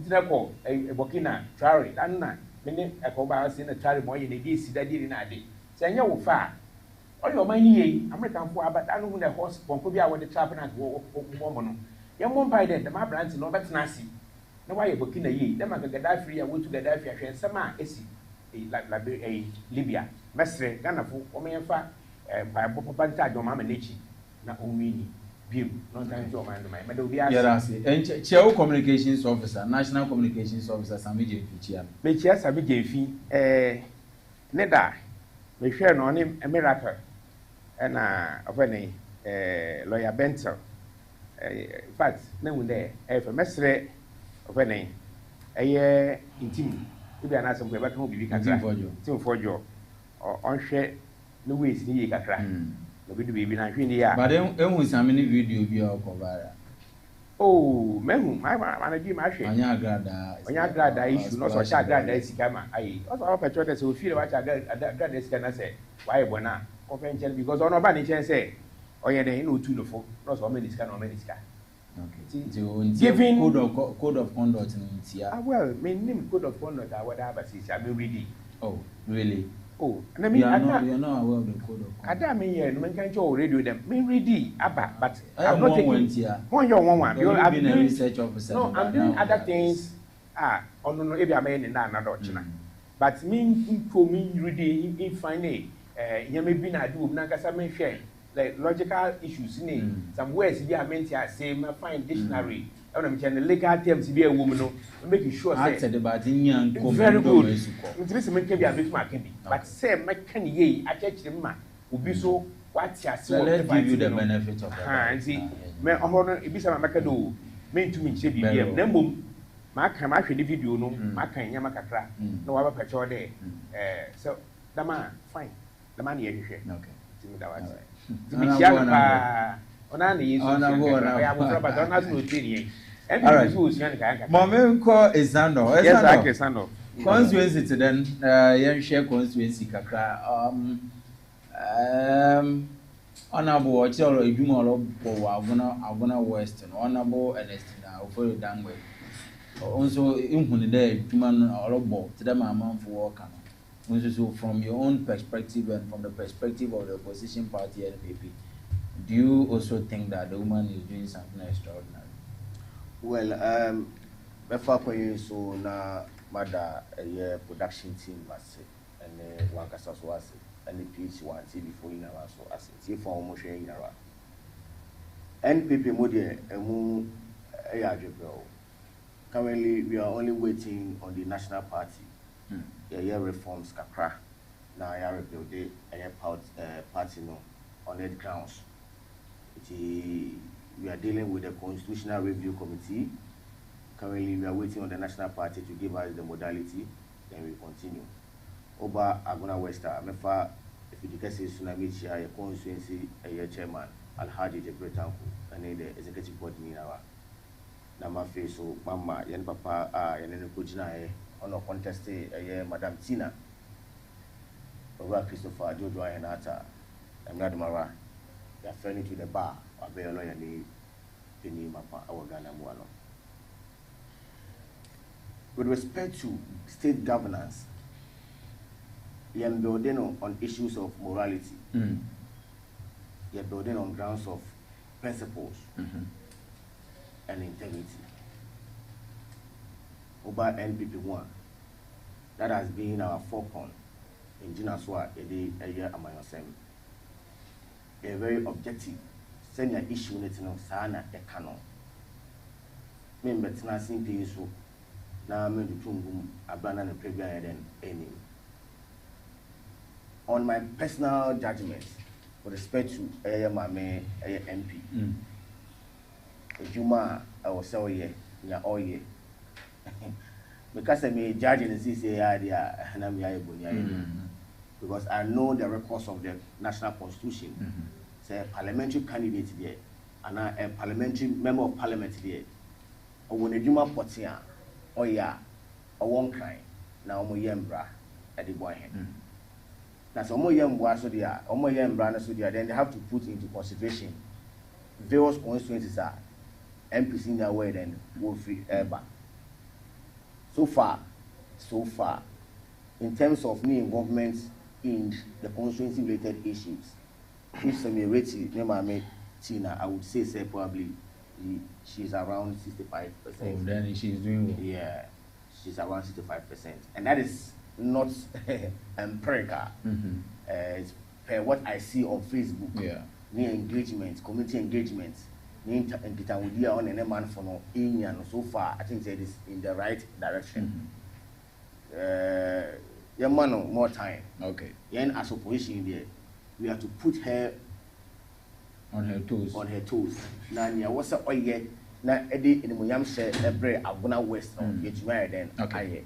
There are some salient issues. I will say to come one second. One, there are basic, essential things are then as constituents. Aguna West here. Many of us say in Pimpri, you know, no more Aguna improve. Almost source of drinking water. Problematic. The Yomba no Suka, I entreat MP at least almost 1 or more. And they are something a year municipal chief executive side and attack. It's almost 2 or more now, almost share in the Buddha. I feel NPP are buying so we do Aguna Yakuma. Now, almost issues with a year, almost bridge, a traditional bridge, not a one way, and I issue bound. The Sakai, the Premier Ye plans and yes, Oma Bay, Omon Commission, now would be viable for all communities. Okay. I think they are in the right direction. We only have to support them very well, morally, and then sure say we develop Aguna West Coast. Very well. Ma afe yɛnhyɛ nkɔmmɔdwetwe no ase na yɛhyɛ nkɔmmɔdwetwe no ase deɛ na yɛkɔ ɛwɔ ɔyɛ the Speaker of Parliament Owura Kingsford Smano Babi and then the audience in your must it's a big relief that CD is performing better in few months into researching agenda. Now, Speaker of Parliament in some more green and every Ghana he CDs now. He CD to dollar ratio. cedi na hoden na akoso the as compared to that of the dollar. I can know now the dollar was hovering around 18, 17 thereabout. I think even at the time my NPP with power, I think it was hovering around 17, 16 or 17. It was around 14.7. Oh no. As at the time, producers work on it for me. It wasn't 14. It was more than 14. Yeah, it was more than hovering around 16, 17. Producers check it for me. But as we are, I said it was 17 series. Yeah, it was 17. So of course 17 or about 16.5. Yeah, so that thereabouts. But since I am in America, I'm a fool. Say I'm moving around 30. Yes, now when a speaker, I say, share resetting agenda, and I say, what do you became? I'm $1 now, how they now before. I'm a CDC now, the picture. Abra speaker, smart of Bobby Kingsford, or a Cassan or none to a CD in $1, one now, how it is faring on the market. Young Concoche, Yaba, the Babas to be the state of our city. Just because people are gaining confidence that action is being taken, the city gained some value. And Parliament should be commended. It climbed from about 16 to $1 to around 13. That is a serious gain for this country, and it's because there's some confidence given to the people that action is being taken to rectify the wrongs. Please, let's play our role properly and effectively, and at the end of the day, we will all benefit from it. With this, I thank you for drawing attention to it, but in good faith, the property is being the state of our city. Just because people are gaining confidence that action is being taken, the city gained some value. We and someone, the Speaker of Parliament, Ken for Sman of Babi, or the two go and they see the now and they pay your Magana for dear ball. A banner badu, I'm a sidina is stable, I'm a sidina more than now for so, and my dollar, the literate and permanent at the end on so as an arm or the actual young community. Woman shouts in fee, Ura is Sando, Wado. Sidina Horden, sister baby. There be, owner a young share, young shouts in field. Our position is our bonum from we are now about responding. I didn't count bonum. Let us say that everyone was a government in power there. Probably always speaking to the position of the government. But what they're coming, no, what they are on a war position. Bonum from we are about responding. Because one whole performance now. I say, war bomb when some run there, $1 now. And what they talk to Jano or you are about responding. I think say, equating a year Ghana currency, one day, a year CD to the major trading currency, the American dollar. A year Nkoma or say we're putting into straight considerations. Now, me as a politician, the last thing I could do is really debate on issues of dollar and then Ghana, because at any point in time, if we own there no basis for campaign and I say political theory scenes media, then you are creating a work for yourself. Today, previously, NPP are buying, they use $2 CD no campaign. But at a point in time, you really make a statement and say that you change the battery is then it came back at us because forces are driving the local currency I will see put into consideration. Say the local currency no what are the basic factors among local currency in one day over the trading currency? One, I will say a share then production. The share production here, not the see one a fossil, either we import or we export.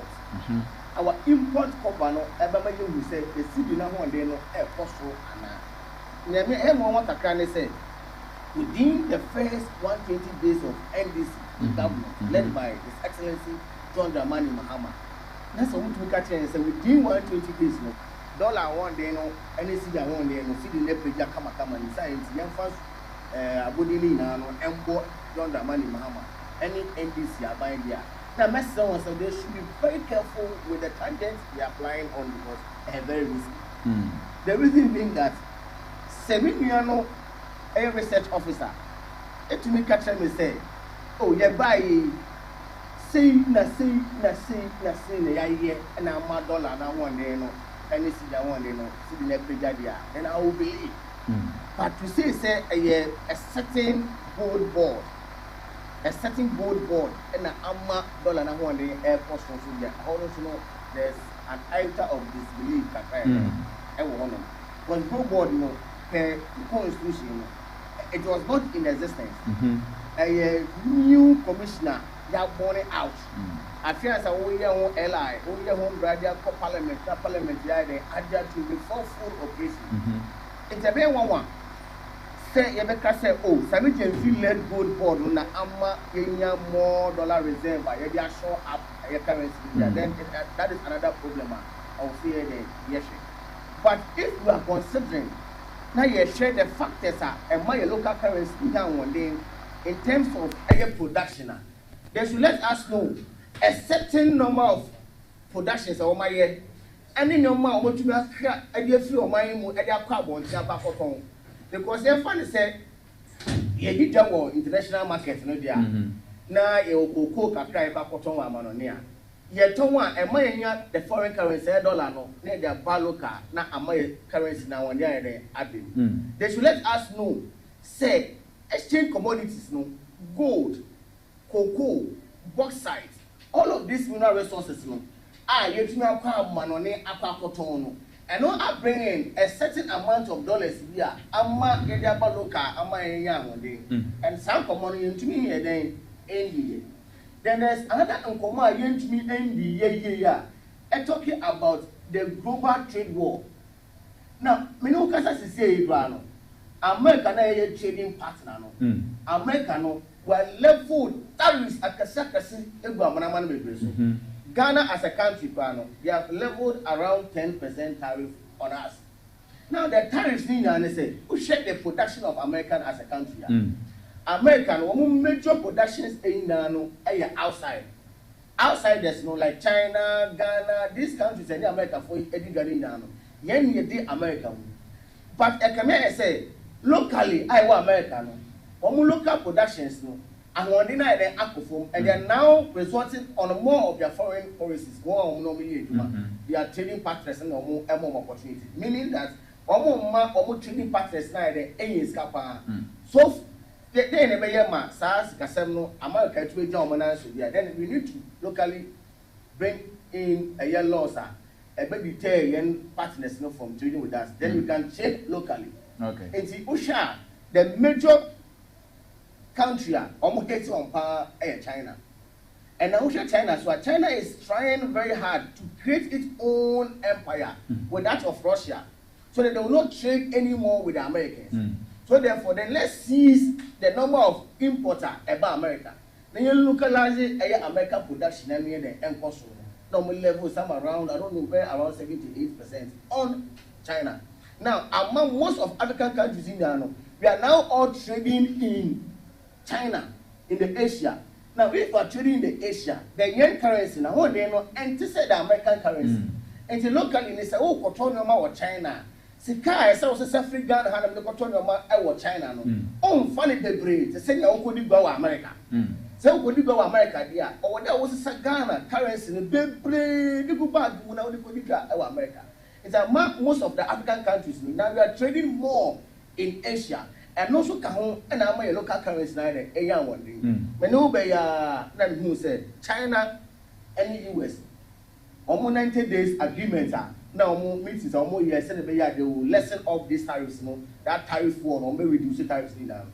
America and China so they are going to look into those tariffs and then withdraw all those tariffs to then foster bilateral relationship between the China and then the America. The question is now China and America at Nasi one of the problems asa no $1 billion money muso city no $4 money muso Ghana. Are you going to blame the government or we are going to applaud the government? That is why America said let's situate a dollar CD conversation in the national interest. You say and yet and this abandi and the magic. No, and yet the international community, the global trade war also, and our efficiencies via about local currency.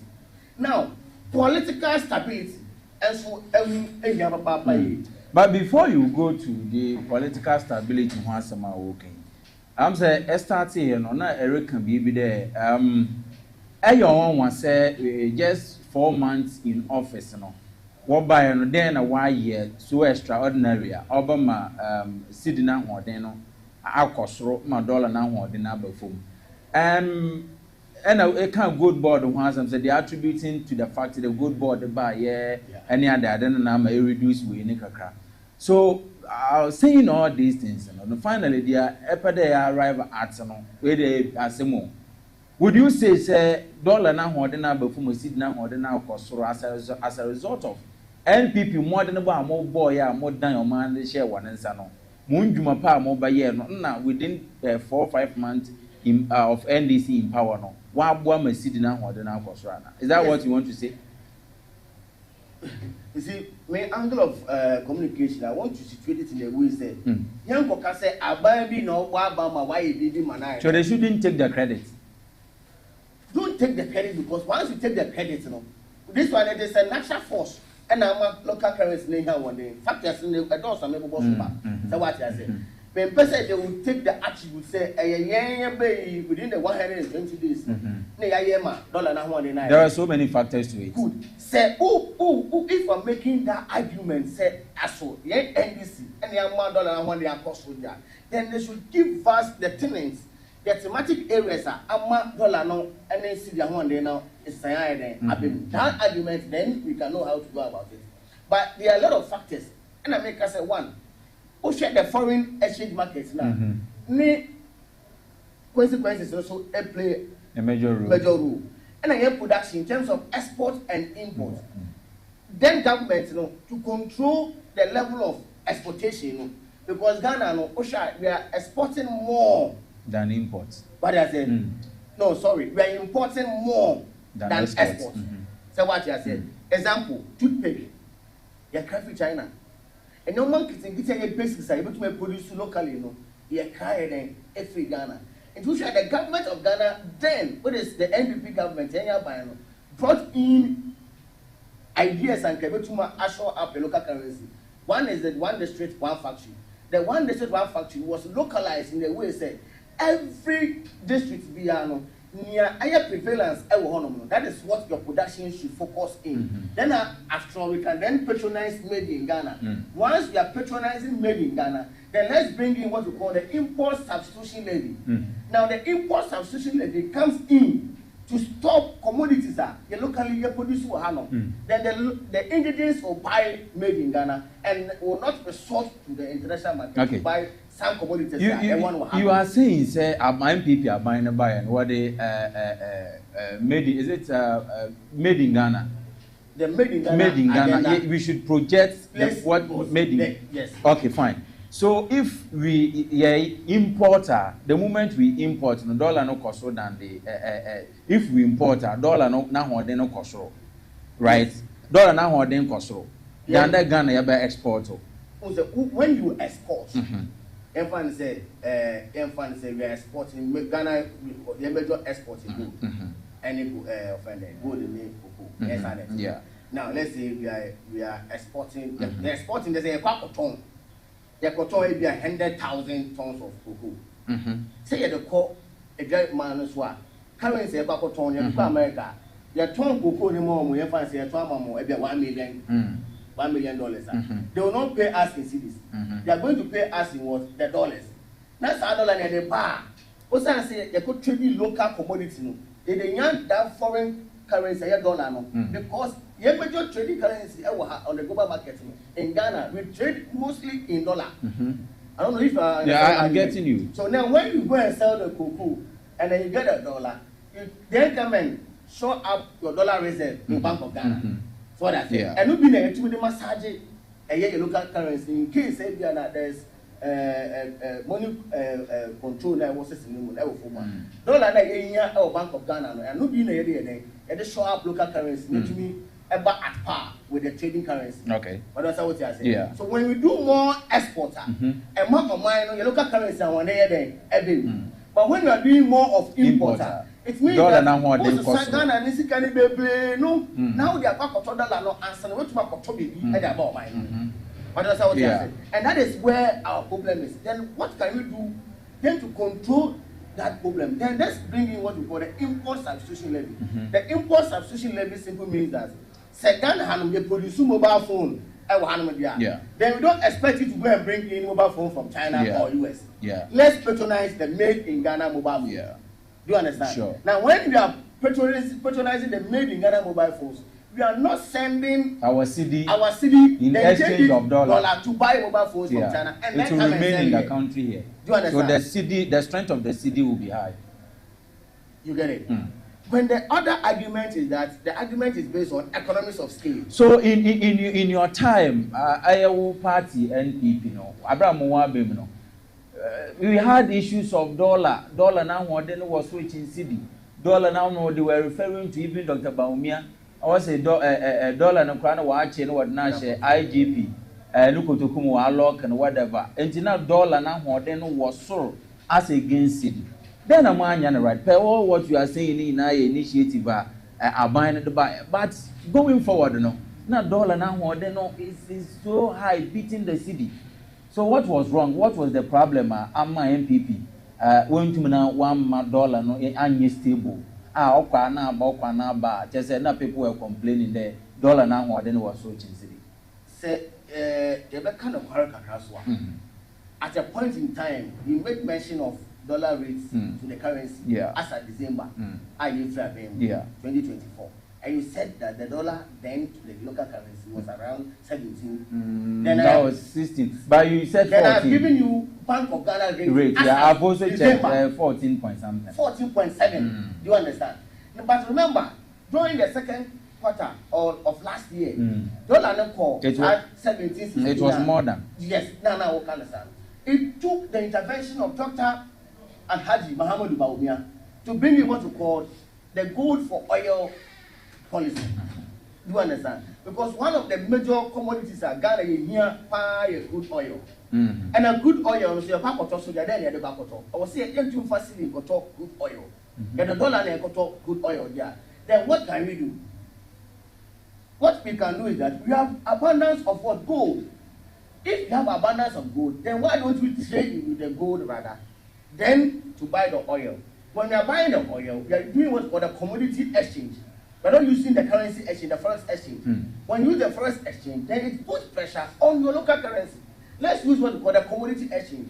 What we have in abundance? We have gold in abundance. Well, then let's buy the gold from, because we control the gold price on the market, let's buy the gold from our local miners. When you buy from the local miners, sorry, not Galamsey miners, our local miners, the small scale miners, and then the legal miners, then we can show up our gold reserve and use the gold reserve to buy from our. And that is what your brothers from the NDC are also seeing, that with the introduction of oil gold board, no, and a wama yanisi now more than now kosoro. Good, I understand. If that is the argument they are saying, that is what I'm saying. Is they should come clean and situate to us, say, because of so and so, the gold board or whatever has done. That is why this appreciation in our local currency. That argument, I will sit down and not talk again. Very well. So I think Honorable Nkum is here, so maybe he will help. I will help you, right? So what's the open explanation to the assertion that with the introduction of a good board and an yan currency now more than our factors in your benefit to my year. Within 5 months or 4 months. 120 days. Okay. Our month Sydney is stable. Very well. Ghana for your percent. Very well. So, alright, a Sando David and Ete Nenkano. Ghana yan or yes, Sydney no now, then next time around, no. Akosuri papa ahode no abam now no say mama this if we take credit for that and ora Abraham Nkum so ewa ha na adwuma yin de eja on so oba kire ye yie kwan a nam do aban no fa ya and the Ghana yan seed na ahode no we tumi na wa aba so honorable yes sir ma member also 15 minutes na ye ndi komo na ye hwe baby a entiase wo kwa me that say if you right ya mishra every brother akasa when you and pass some ne insi there the master me and the mighty no the ne just me accuse that a baby and why we be back it say you can the natural course don't make it either is sure so be natural course is it a natural cause? I don't think so. No, it cannot. It cannot be natural. Yeah. But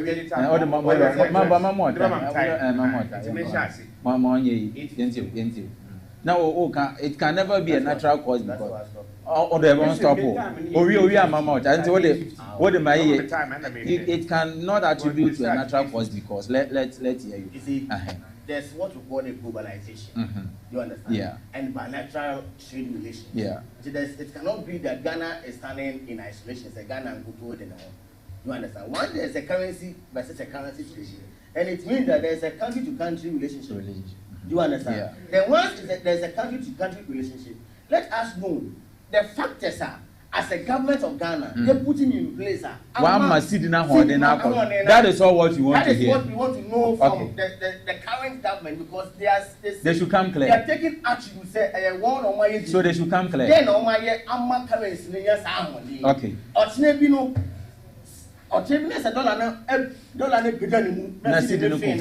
Okay.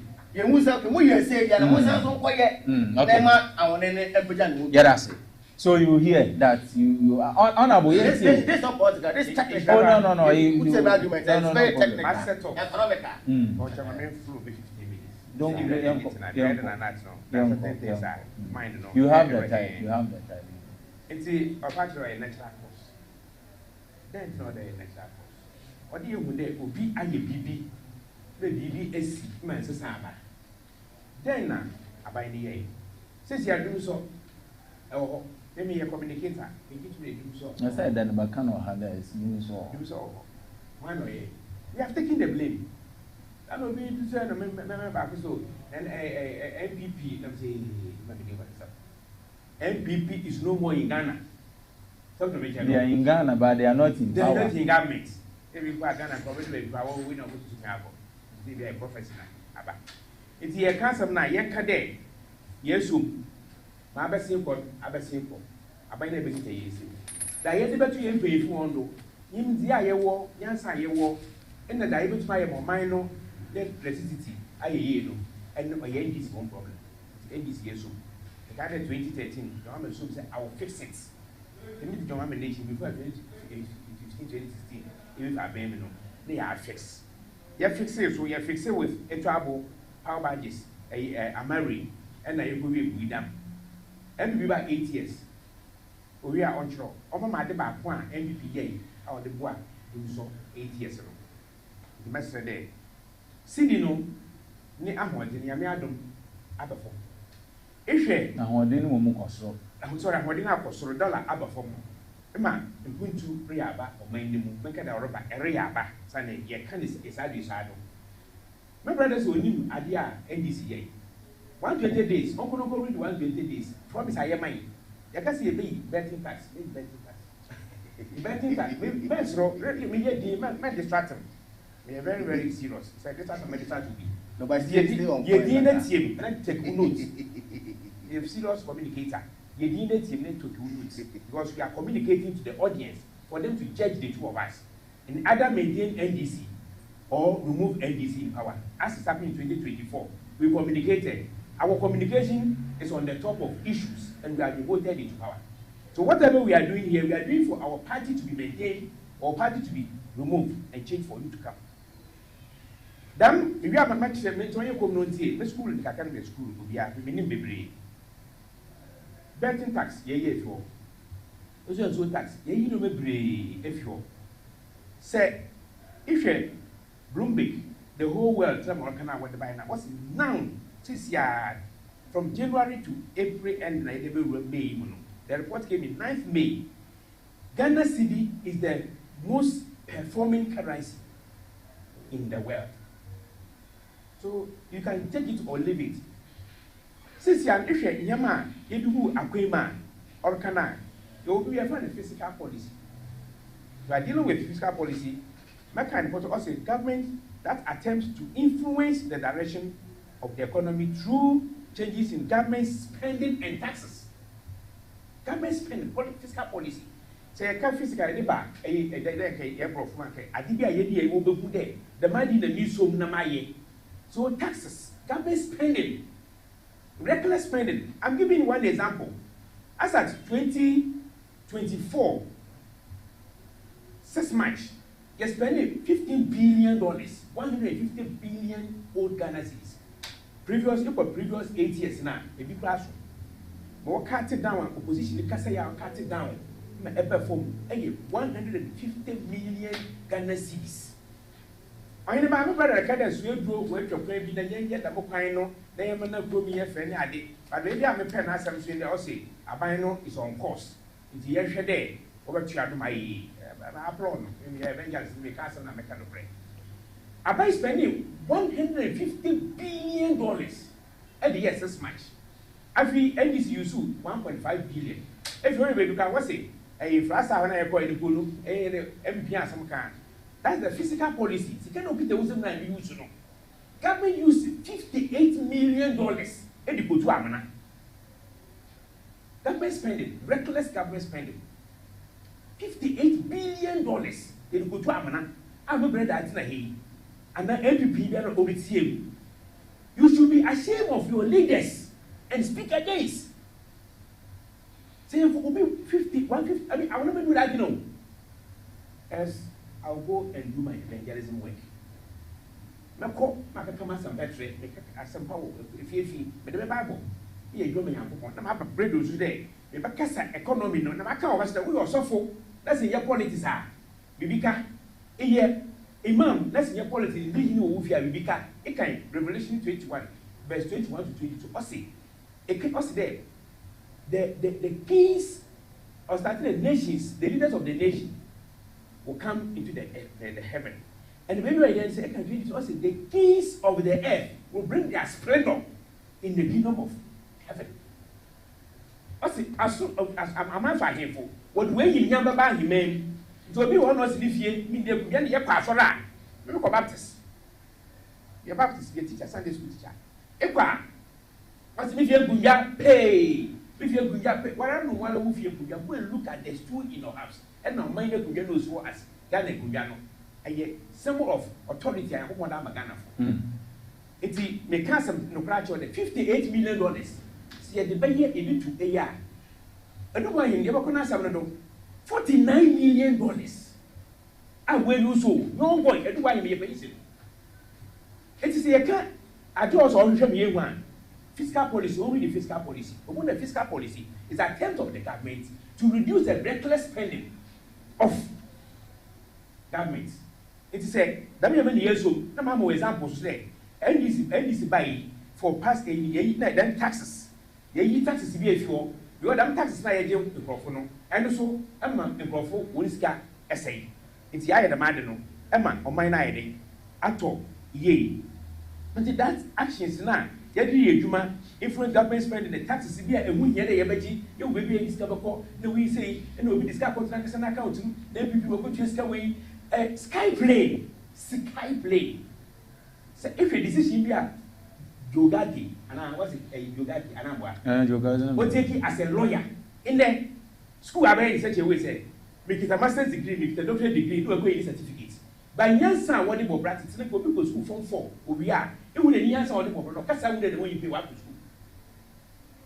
Also, Grace Cadbury. Meanwhile, who a compatriot now, Ophia Benny, 2016 now by no, I started the Oriye, assassin, train, on to go on way.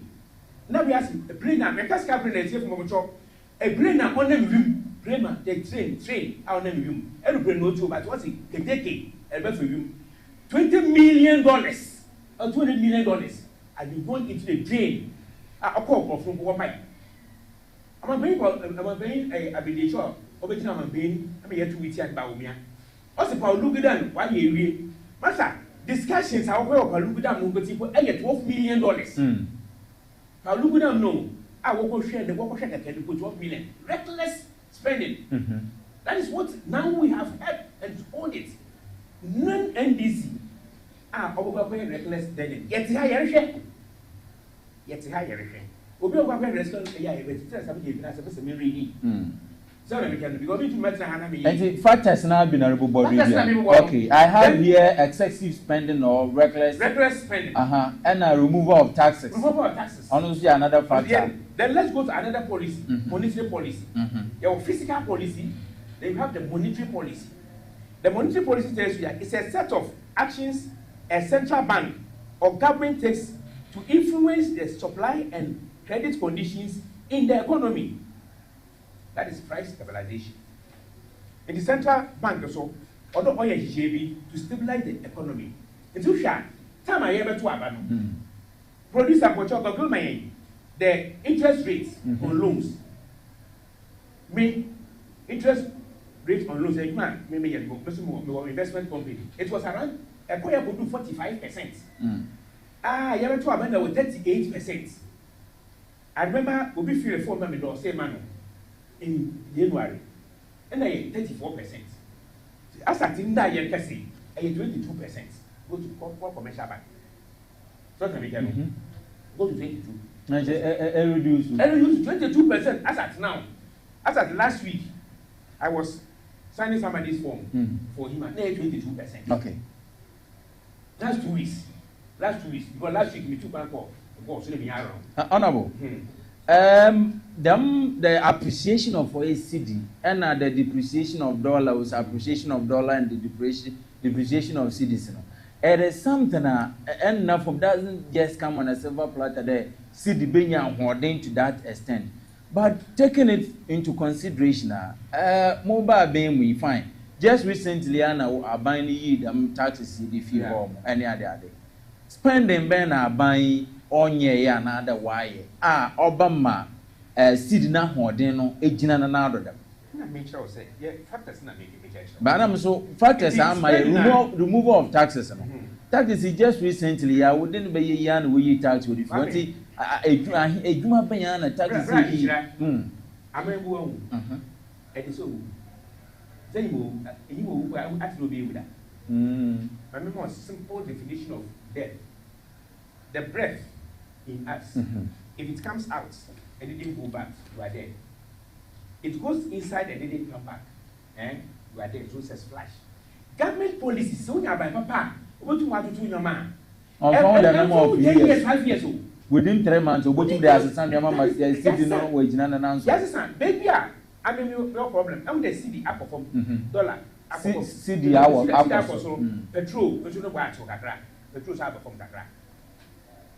But price of goods, some kind of credit actually is book no be able to say man. Me politics wa. Me say NDC, me kind of credit. Because we know the money no or you know pass. It's a bit rich.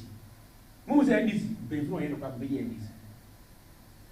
No ma go but for now and from past 1992 the NDC policy what the ban no e bo man no. And the price of goods in for. On my brain and pay for we share good. It the best idea so far.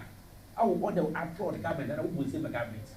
When we there, import and export, they hold on my own. That kind of can be a very good point and maybe we will say production and agriculture production and industrial production or say it to be a more minor and the big festivals of minor. But for now, Aban by started January, a broker will be a wood guy, a broker you have also well the guy. Saban if you are banking by banking away. And I'm very close to good people. It's the more they say, who could now will be at the Dana all day. If you remember to show the maintain for the next this year, it maintain for actually September and what. That's my mission. Yeah. Did I mean a man buy? But I buy the good share. Consumer protection. Or do you protect a demand you didn't want to work with the body? I know. You won't mind. And you would take a side. Someone will cry your man. Ghana Union Traders Association and offer the good time. A good forward or make Munkaboom Kuno and offer the good time. Or no way share there. Obiani will be a work crane who I'm for warehouses. I visit a chapel about 10 women who run a warehouse, warehouses. And the Bayana Yamo Buhono. One time, Yamo up to June, May ended. Obiani the girl will be out on if you are import and export, are buying cheddar and for whom he may be because second day. They reduce the import, export, let the Yamal Bessia. One Yamu Guano, what's what a Ghana for, what's what Trabamon. And I was told at high price, it's $1 for me. Sebastian Lucra, a divine won't call from. What Tom and But I think last week more be been or by the inflation. What's on your I think by 27% or so. But you are saying, sir. No, I'm not for Miss some make a crack. I'm not for Miss some may read it, not make a day. There's certain things in your own man. Miss McCann, some party say, yes, 20 years, say, or mind you. There said, I can address 7% inflation. But to me, what all mono. Never want to do. I'm 5 to 4.8 kg, a year 120. That comes here to 120. Bakuba writes from 115 to 106, 116. Shouldn't I say it? Yeah, you said. I have to say it, but I'm not will grow. And now, me find a research on them. When you put that for now, as I say, they should clear their goods from the warehouses. So you deal with dollar. See the next goods ever ban. But say dollar no for me. Yaman put by ever before. Okay. But we put our carry your man, but the into today. The two months in your mind, I walk out a Google. We find the one offending will be an option, will be a it's a division. Listen, General Marcus and Mr. will be Antoniama. Okay. It's one Master by day. What should not prices by June now was set in. All right. Yaman in Breform. Honorable Festimame. A young dollar, you ever walk on my green Nabaso 120 days. Dollar number form. It is maybe I was so the yay and ever form. But you won't so. No way in the manner, I'll go by them, my brother, can of my breast, I'm what can I do? A son, but I was a brother, son of a canon. But they be able to do 2, 3, 4 months, no? Nephi, I'm an yes, and another A. My number from Namijiti, there, a young excellency, your mamma and the painful, I wonder of my nano. And good board, no, our sentinel. Bob Wapa, now, my brother can't, but it is very kind. Good for air. No, some people good for was started last 3 years. Last year was started. So I don't know how more about second. Okay, workers who impact now. Okay, it's a monetary policy, fiscal policy, and other policies here. Inflation exchange and domestic debt restructuring. It was one of the wicked and disadvantage to MPP. We are communicating. Wicked and also disadvantage. It's a wicked decision. I am a whole communication by a demo. Because I buy I say, Obia for pension. I buy the Kaya, begin to Kaya, to say, Obia for pension. Maybe a investment company. Well, restructure up to the extent say, if I win investment, what can I calculate with Sapola? No, what's it? Bonds near infrastructure or a way we investments in 2028. No, we do another one, 2032. I said we'll lose 2025. From 2020 to 2035, 50 years. It's a we can install it. These are some of the factors that are buying by. There is security, there's trust, there's belief. He said, about the my it's working for force come on. There's restructure exchange. Okay. And reckless spanner of available in our years. Okay. In the abandoned years were there. Okay. Or share fiscal policy, monetary policy, exchange rates, death restructure exchange. Every time more mine will be it is a issue. Yeah, the next topic I go if I'm fucking say, every after you mark and board chairman, go to most South Fee Airport, I will board chairman, so they will baby. I am reckless, and see, it's matter on my paying your mamma, then you pay this for. Near so communicators na was na wotie yen no. It's a marking next week, you know. Honorable Abraham Kojo in Community in Kano. Esando, say you were looking for factors Honor Madoma and Yan Sidi no appreciating. And you are here, you heard him. Mami more 2 minutes now. If you have any rebuttal, then move on to the next topic. Are you convinced with the factors or the Mao? But I'm not convinced. Ready, ready. Who's in my earlier submissions, we are apolitical. Why did he do politics? Sometimes because of matters of currency. This is an international trade issue. You understand? He made an assertion that reduction or repealing of a year.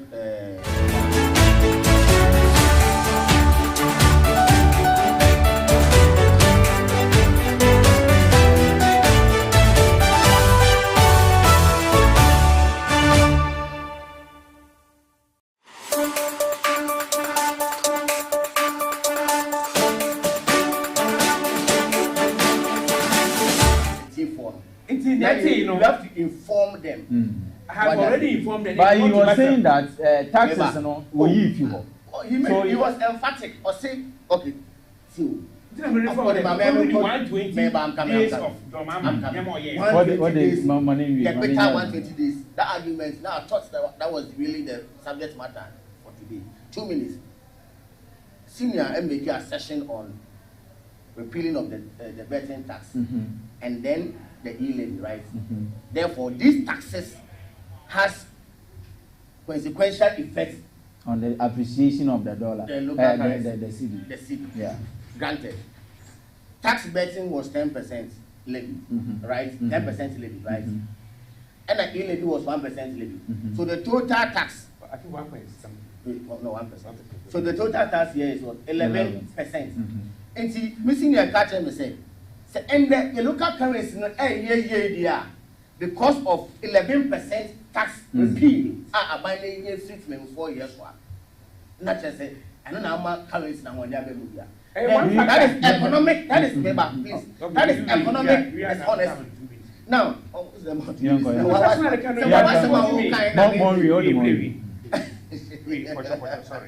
but I would say, also, you tax it for the move.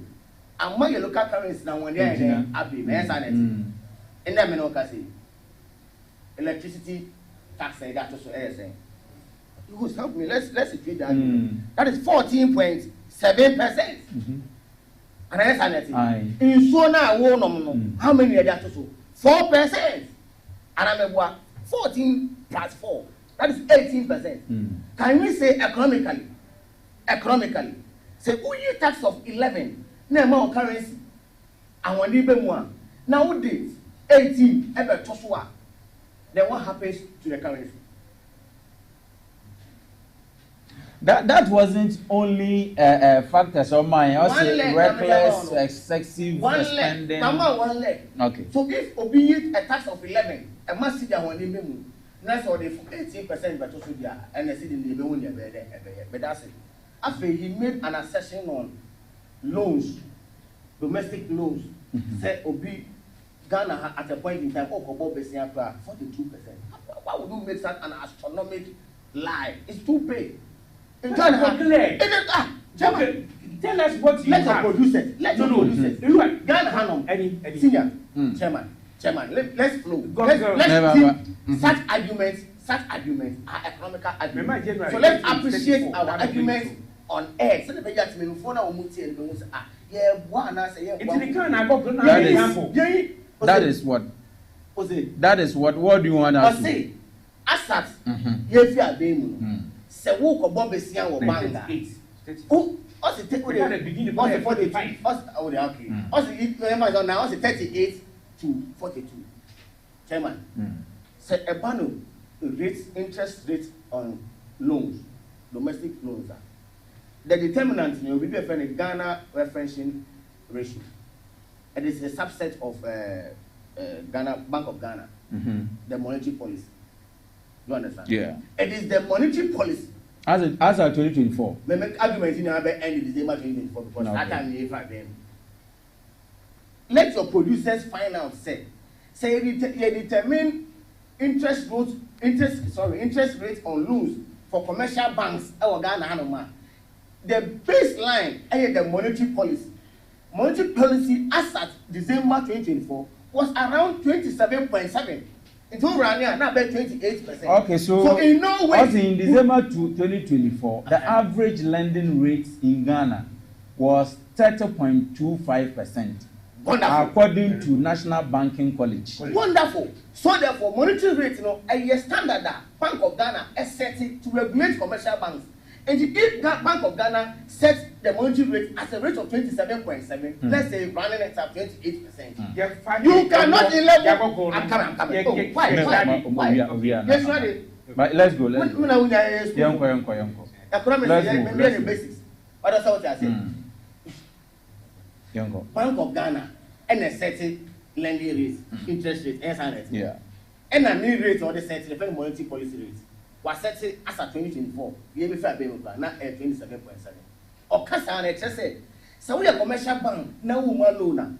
There is an appreciable percentage that put you loan above 50% to the principal, even conditioning on the risk availability of the Nippon of Babaji, the creditor, Nippon of Babaji loan.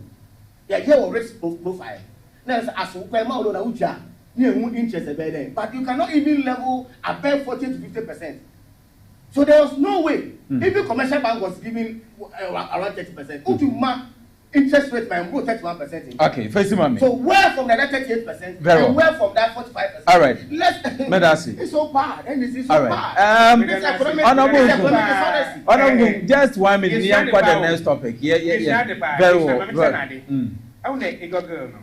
30.2 or 25, 30.2. Any monetary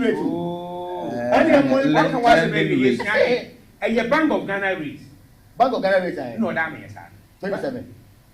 30 points. No, 30. Check it. That is 30.25%. That is average lending rate. Average lending rate. It is thrown at the commercial bank. It is thrown at the commercial bank. I can't say Bank of Ghana, or your central bank, or your regulator of banks. It's the only rate in the bank. One will make sure. Then the banks also will be out to do. Okay. Bank of Ghana, what the bank, only the common Bank of Ghana, only the ball was out to that extent. That was the out to do. And yet between from 0 to 7 to 15%. Read. Bank of Ghana rates, whatever we are, our bank, but decide the regulation is said, don't go beyond 7% if the government is doing the right thing. If the government is not doing the right thing, like government expenditure, they want to scale down to our now. The banks also have the right to move from between 0 to 7%. It's the banks now, Honorable Bank of Ghana lending rate, and the commercial bank ADB and the Fidelity that was one for Buscan Mobia. Once what the people do, and the average. So we are striking average. The word is average. Average in here. Bank of Ghana average or that amount. Yes, you cannot level against. It's well level against. That's how we said that. In the nature of the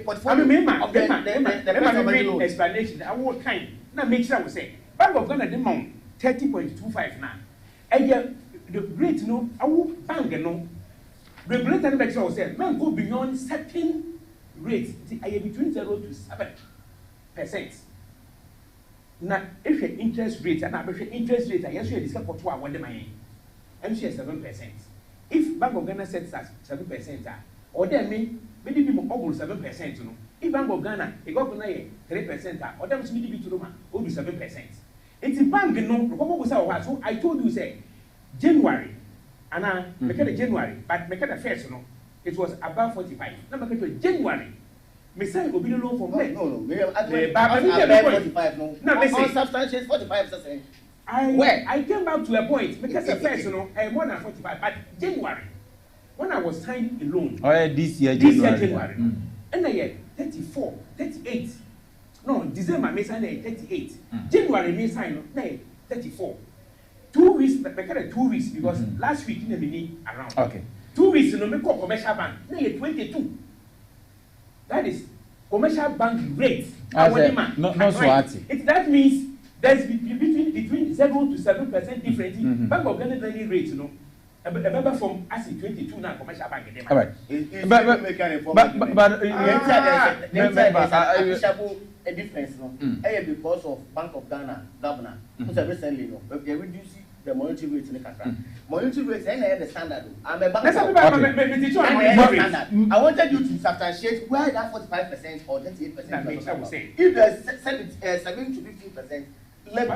That should be the rate. Okay. But I think I've established the facts. Say December it was 38. Okay. January it was 34. Now then 45. I said private loan. They even assess your rate for portfolio. I think you have to move on. No, I think you have to move on. 18 minutes after 9. I have PH-ONE Television Ghana today's. Therefore, the next topic. Now, next topic. Maybe we are out of them. 30.25. That is the average. All right. So, honorable, but let's move on. Let's move on. Let's move on.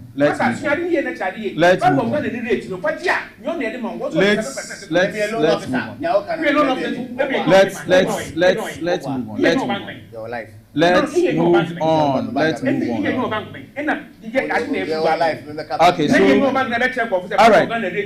Yeah, for the next topic. In team for job, honorable. Hello.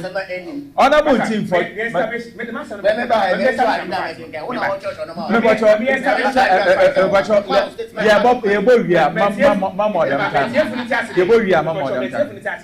So Bank of Ghana set rate 30.25 year.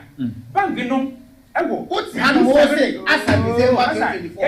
NPP advance interest rate of 45%. Who told you that? I said before. Who told you that? 2024. 2024. So you are basing your agreement on 2024 December.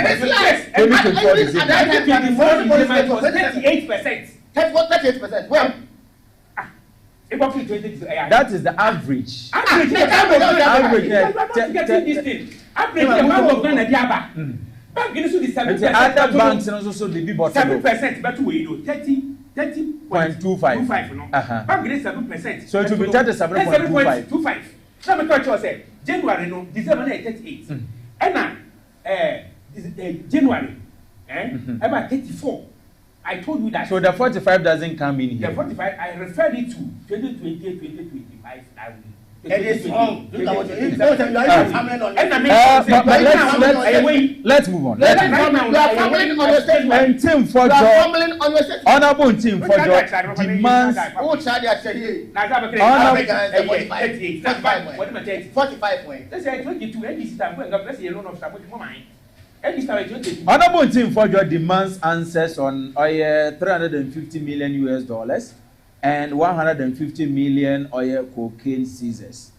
Now, Papa Mori can in there. Nancy no about to go there cocaine once and say be Balcon or Takrade or impounded Balcon or Takrad na Balcon so Cape Kusa. Now, what do what they chair oil and cry. Now, Washa, a buying shada in your BB and phone.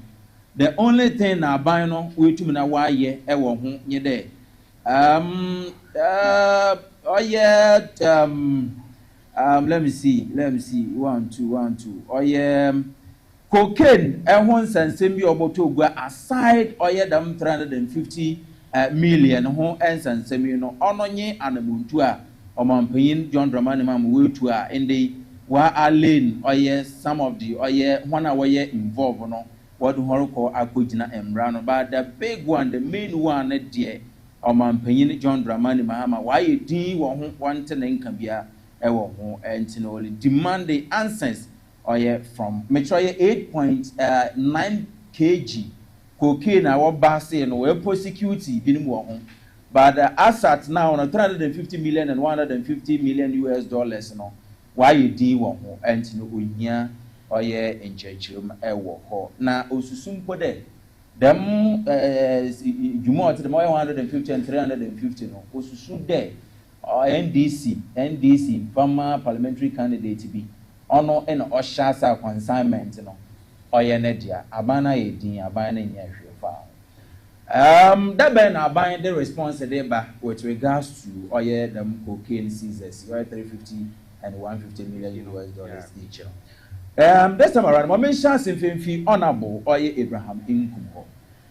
The ben aban no all to an amount them cocaine when some more to them about 8.89 kg in a day, and said they've laid those in connection with the now our prosecute one, but the big one abana ye diwo get you ya more 10 minutes in Inshaba e de yame ase maybe no can answer law is law embra ena brofno say you who alleges must prove nia yeka ho asema ye nya evidence yet one so na me no my prosecution report honorable Reverend Minister Intinu for job ne a press release or say with my intelligence and my evidence the men say really na ebesi no cocaine wo the master me aka ha ba phone and na ye kire say bra for evidence ne bra na evidence na won fa bra na more dey ye na really na ebe na eba abo na eba ye national security wa ruge ibi eye o si dey cocaine ewo iti ebetuma be dey before as a plane obi we go airport one sana obo omanbira me dey e bia wona wokọ wona nkasa no wetu wa ye gununu bi me him na akọhye me kai say fufuo type cocaine wo police quarters a wo kire tago mo cocaine no egodu be bi na agbada egokwente on me kire no ye wo high syndicate profile still than say criminals are when you pay for your man when you sky because cocaine the ebo man ma obo man ne ka sorry oh I man no but individual so dey inya if so na obo man so ka because obi ko so cocaine no bodam no no go anta fra aban no bodo ka ana obo ebusuan ko ka ebusuan fo so yeje pay wo man no iti assembly say dey mestre etim for do dey evidence bi owo bia no ofa ko ma ban if you say so suspects anaka say ranking member we interior and one of the security committees no ranking member means say we deputy e wo chairman the ranking members two no and three no when they are the deputies when you go to parliamentary terms na another you pin what them committee no message be last me catch one say offer the evidence no jai abaina on pedo say di no. But Honorable, I will come in here. Yes, in a Facebook post by the president, also President Mahama said he had directed the investigative agencies to collaborate with the MP and obtain relevant information from him to investigate the allegations swiftly. And so, I don't know the security agencies and other investigative bodies now, President Mahama one mandate one day. One more now one year pay 1 year investigation. Sir, Ura in Team Fojo is not being able to provide any evidence or whatsoever to that effect. Why other than one man wants and one man can do? Yeah, engage, you know, you're not nasi, you're in a room. As at now, no on to me any further and better evidence being found. No way, Janet. In Shraba, almost say, Burma, force alarm by criminal offense. It's a perpetual ranking member. One man the diplomatic immunity to that extent. Edu baby, why then go question go hold if you make a mene a Philbert had a Rambo style NBC say. No yaman dam a say. On my being a white committee, it happened say one non usual for You mean he's not availing himself? As at now. So why is he coming back to tell us that Abano in any idea? It's America Day. Yes, we are not buying no. Yes, we for communicators there was not baby because a campaign promise oh right and the criminal in a campaign promise. But I believe there. And this reality or the Yabutamon or the usual name and every before I said, oh, vegetarian, no way, on to my mama, Ubuwa, no may political be, or may say, that's another them for what's not. Every before I can say, then this one almost start, and this one needs us, we are, America, but now get a Uba in a good office of when Attorney General was on this gate, no, they not day. Why, it's woman at a gym. Mr. Something like a Reverend Minister, honorable. If any positions have been in a maybe honorable Kakraba Assemblyman. Now, as we are evangelists, me a pastor who are very Reverend Minister. Some of the evangelists. As soon as we are in day, we say, Masters, where dear man, as a man, Baptist, I saw Bamako Pastoria, a momentary stages, no passing in a map for seminar, my pastor. But as soon as you say, but we dream a Sunday school teacher, so I'm finding between Kenya and Yasam, away the answer, we didn't have a pastor, or him. They be almost open, you can Yasam, the KBO. It's a best Saturday. Almost when the number out. One, all honorable free animals. Two, all are suffer free animals, because so, as something that we are suffer.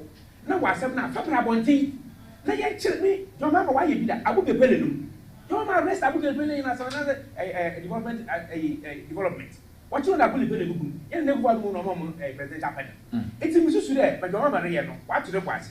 Name whom, so Payama, or you fool, na, be. Ever, it's going be also renowned person that win the guy in the body. Or Cassafine, Eric, apart from who can issue of kind or can't they damn corruption a day. A man can know any, which help me, sir. If I was by he never with my I just do. As some not all no, yes, you need to one among. It's best step upon the day. On Monday, I saw for you, one so. Now, Miss Senibri, Bibi today, National Cathedral. What's your consider near one pie? I saw from a breed that the Williams or the women are owned by some man. If you are not so full before Ghana has a bit, what can I ask them today and one by semester also? Oh, you know, film now on my days, since I don't have a problem with PP, when I can pay your away. Say, what kind of walk campaign tour, men some several campaign tour with you, or one part of the man by Dr. Mahmoud, Baumia, or this shade, young one Saturday, or not no presidential candidate, young people will be a young one. On Franco, every fully people have a problem.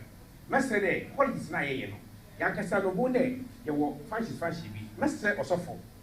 Negana make us say, on TV, now offer evidence, not to come on my pain, quiet, mainly. Or my pain Cassa, or cannot do to man. And it's 4 years, what was it here? But because I demonstration, even an MP, if Papa, suppose I say, he pass it. We are in government, we pass it. This is my brain, Emma, and there, watching now, but for now, as it stands now, you were saying, say, renting for you. On for evidence in common, man. Yeah, right. So far as maybe a concern that the maintain for Josh shouldn't be the personal or the evidence of the common. Because in the first place, you know, I want to one farm share investigating body the answer. That when you will know, or bash as an every all say or evidence be on farm come work and but how we do. But this time around, President Mahama one mandate an investigative body. They won't collaborate with or and team for collaborate. One come boom. Now one in come on, now one share the evidence. In the process of oh, so no, they very well. So are you saying that the team for you has not availed himself? Are you sure he hasn't availed himself? And Penifun some bad on team be a macan there. Yes, you show run team for you to clear Pasha you. Another yet or Mama you clearly said this is how things are going. Diplomatic immunity as MP. Sana a sitting. Sana say almost sitting. I know what trauma. Speaker. For approval. Since I will do this my team. You have to tell me why you be clear. You know maybe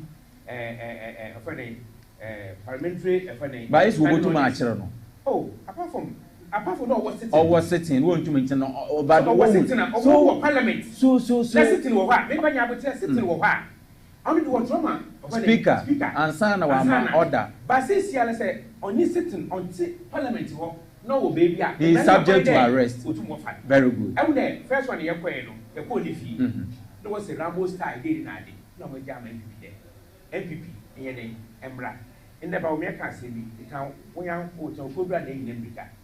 Who are in Nassau, or young America, while you but now, joy, a newsfile of a case that they were catching say you should not politicize it. And the woman that catch America say, America, what you say, America, what you say. More politicizing, only you want to party no engine was say, Ubia, did I don't know. Me pedam a patriotism. Okay. It is said, Yamano, that diplomatic immunity. Yaman respect, what form committee? That's a still now. Oh no, so mentioning that newspaper one last week Saturday, you know, Pacha say, on ye on Manu, number one, on fair position, honestly. Allegation. Meanwhile, the press conference will be the channel, Samson and Unity channel. Original say, with my intelligence and our intelligence, meaning say, oh, evidence, the facts. Fabra. It's up to now when I say on fire, the evidence in buyer. Now, one investigating body, the one you I didn't know one arrest. If indeed, say, yeah, fine, your body to them on paying Mahama, also corruption is on pay. MOB alleged, no be alleged, so or proof beyond reasonable doubt. Very well. That's one on to me unveiling itself. The law should take it course. If he can arrest him without he being in parliament, he can arrest him. What arrest him? So starting, baby, and then evidence. And the way so no evidence. No other evidence in the Bible. And the says here so, yeah, prove there, says here no evidence. To a form committee, the form committee, Bapana, you can avail who by me information, man, one at a time. But one has also trapped for person, 2 feet there, 18 for you. We began with Ruby and Ghana, one rock, and say, Mudamago. They catch your brain there. In Ruby, our machine, so only MPP for that account there. MPP for the NDC for the young boy by him will be private. What was sending. MPP for now, we renounce now when you say, I might now one MPP for Nakasama, went to make the one. Okay, the back as a day, my bad, why he said, may one boy is MPP for woman. Okay, actually, it's best a day. Yes, Abutar. Now, is your lawyer. ABI was a woman, a duration be court was a where finance 21 days, 9 days, 4 days. Today, my member Sunday, what to about? Let's say, even a winner, there were 10 days on the Marco 2 videos on which Marco was. But we know, we need committee or form committee to investigate the national issue, minimum number of days. Okay, all right. What the man? So the master that they come up on one. Don't worry. Or my penny in Yabutan, one man, may or so for every sort of penny, woman, Namopino. Now, on saying yesterday, or on only track. What my do? We need evidence. They will damn today. They will so day. It's on the way change from our high intelligence profile about allegation. Or use in the fact, no back. Okay, maybe allegation is all right. It's BB man. But I want it because maybe best your mind unpopular or by affecting such a big channel. Your mind unpopular or mind in the yes. All right. Honorable Abraham, Honorable Reverend Abraham Kojunkum, and evangelist. Esando, my also 10 minutes. Now, Obia Sabu, Wakwa allergy, Sidama, Abrokra, time now, Pahonkra, 25. Obia. Alleged cocaine once and some by airport, man, super year in December. Na say, I buy no security agents and investigative bodies now. One mandate, one union. So if you don't avail yourself for them to have a discussion or tete-a-tete with you to ascertain the facts in the allegation, why then do you have to come out and say you are taking the government on? The government has not been proactive in dealing with them. 350 million and 150 million cocaine seizures. How then do you have to be on the neck of the government, say a government in here before? Meanwhile, you are not availing yourself for interrogation. That's what Papa. I think as a host, your motivation, you should have was one of my important topics I are discussing. You have to guide us. So what I said, so that we can stay in Obi a deviate. Deviation is not also deviate. too much. A combat no far to deviate. but you listen. I won't know what some that I show my if I'm deviated, because we make us your audience for one thing, and they can prove me say as long as I deviate, and infinity before you, not some day kind. As some of them can, when I have a mark and I'm the can in answer, and then play an answer. So if I deviated, you mark me and say, man, or your I'm out for me till the 2020 what about state governance, important issue. And now your constitution is setting up the three arms of government: the executive, the legislation, judiciary, and the judiciary. And there is an absolute check and what balances. Who will do the checks and balances aspect of it now? It comes down to being as citizens. Till the before you want my say omano ekoyeya I will see it to me eka wasem say and may say the directions who are I will see it to me situating the right direction now it to me I then achieve the intent and answer the purpose asema ye kana na be ya sema more than papa yi issues are ye kafa ye drug trafficking any money laundering. Let me can say Ghana, we are not in isolation because of the bilateral treaties in relationships. We depend on others for survival. Others also depends on us. And the relationship is very important. Adibakwa truncating bilateral relationships, issues of money laundering, and drug trafficking. 120 days of a year, John Dramani Mahama should be a foundation for progress, but rather it has been a foundation for drug traffickers and money laundering. Enya institution supporting a way super papa Enya institution supporting papa a way Semempo ameti who will be a woman named Kuya. No one quite said to me, Eka. Now it will correct it, not on mine a fun to my papa, Ifra. Net and young papa a woman on it. Within 120 days, no me percent can be say, Aso. Not no more I had papa ye. Now so. You buy it, you say, I'm a number one. I had the night, Akofom. Then boom, yet see and a part a granite and you really said, Aso, says the can book Kali one. Now I get into Bonia. Yeah, transporting from intercity to intercity.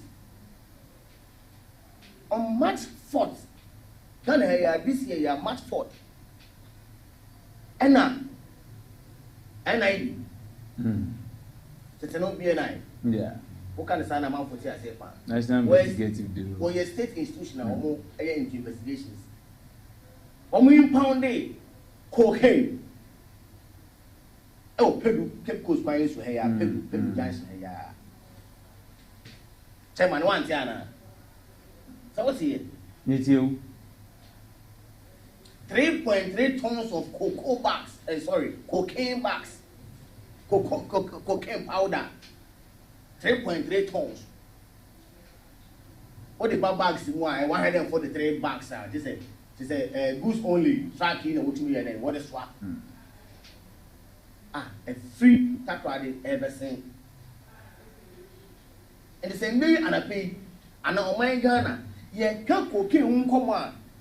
Na enye say a bosemu kaka sebi anase obi no akot na ase no wa cheche propaganda na oda betubo debi eye empirical evidence ye need to ana dey yehu tipa track aye dey fan yen tipa track dey fan yen na cocoa bags 143 na ehemu a ye dey free tapade ebese ere question ne say aso wan ne ebo no ko edu say sa cocaine na ebese akono e free na kachi ana oni ho dudu Yanka say MPP new. Yanka say who anase new. You see NDC parliamentary candidates Former, and based on that, I think we will allege until no one is proven guilty. No one is guilty. The statement was that former NDC parliamentary candidate. That was what they National Investigative Bureau or whatever. Yeah. Their operations, when they come out to communicate, they communicate in classified terms. It becomes premature. Say you say aso. Esa say me na name who be it no. David Sando, ya chene say or transporting cocaine or point for the trade bag. It is premature. Impo Ghana ha wo onim say ni pe o no wo onim say kwa me no okum kwesi na wo John na okum kwesi. As you see, you can't until proven by the competent court of jurisdiction. You understand? It's in the wisdom of classified information from NI before no more cassette. Nipa was to say Nipa only cocaine. Consignments, no, consignments, NDC former parliamentary candidate. So in the until proven guilty. For now it is alleged. Honorable. For now it is alleged. Yeah, it is alleged. And now we should treat this as an allegation. And I before, almost find this in the war cassette. Nipa almost to say cocaine at a good patrol agreement only moving. A former NDC parliamentary candidate. Watching our way in the day. I said, there be faces who say, watching our way.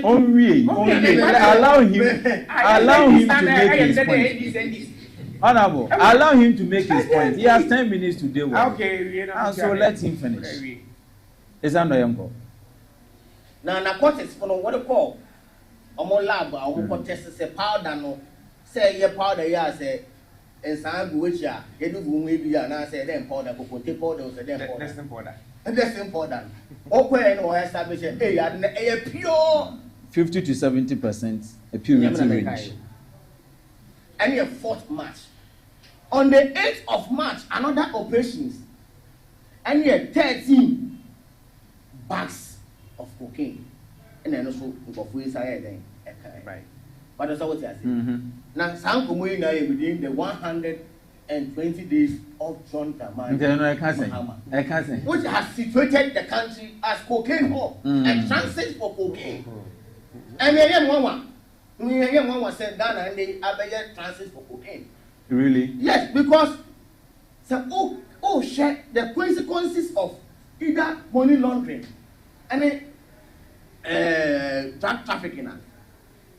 And a year nipa body free up what they want for JD body we at times kapudu no more their politicians into who's a politicians some your campaign no go jam baby now 10,000 100,000 there.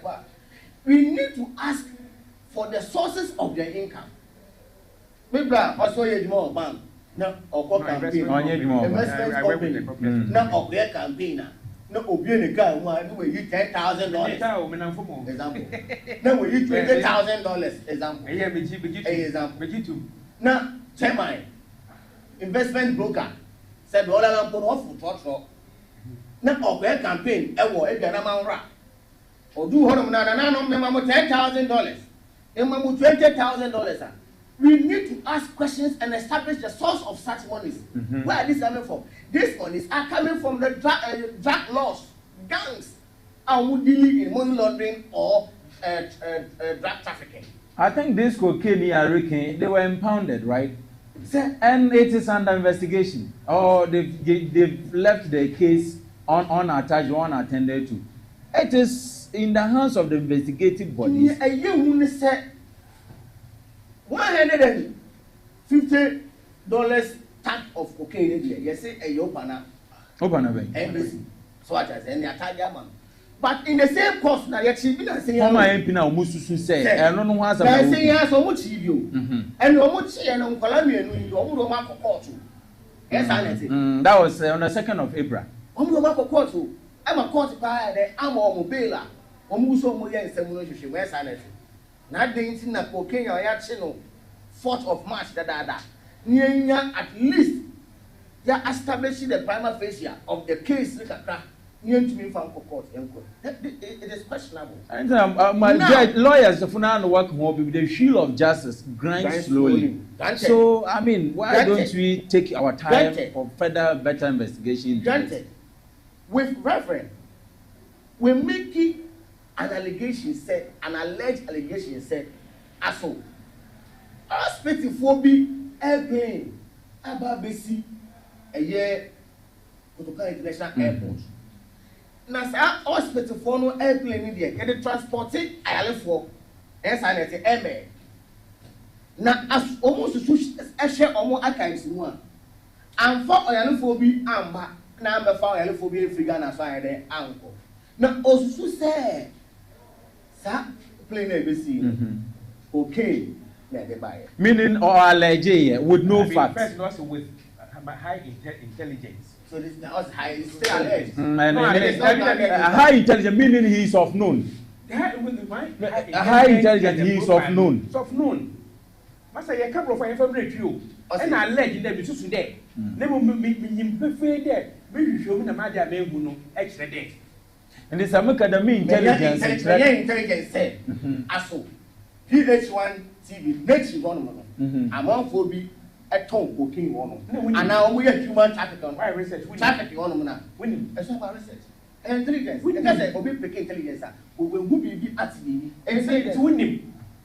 So that. But when we are establishing, there hasn't been any establishment. But say, high intelligence. But Mama time. So let's move on. Let's move on. What kind of intelligence? What you say there? And you established. Somebody said, oh no. Oh yeah, Mama time. No one but you intelligence. Allow me. Maybe when say ono osu say plane na buy no. When you meet here na say who say the bureau. Plane no o man to kan ade a plane be here one say dey buy. Unim say there ya Andre ya kase ya airport light in there. We are where light in there. Light you do your airport for me. Light you do ya na sa plane here then.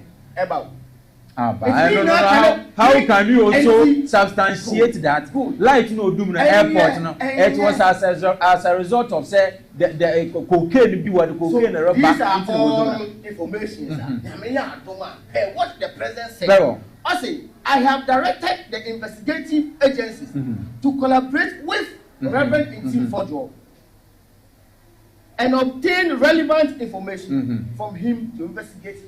But you are saying it's not an intelligence, it's an allegation.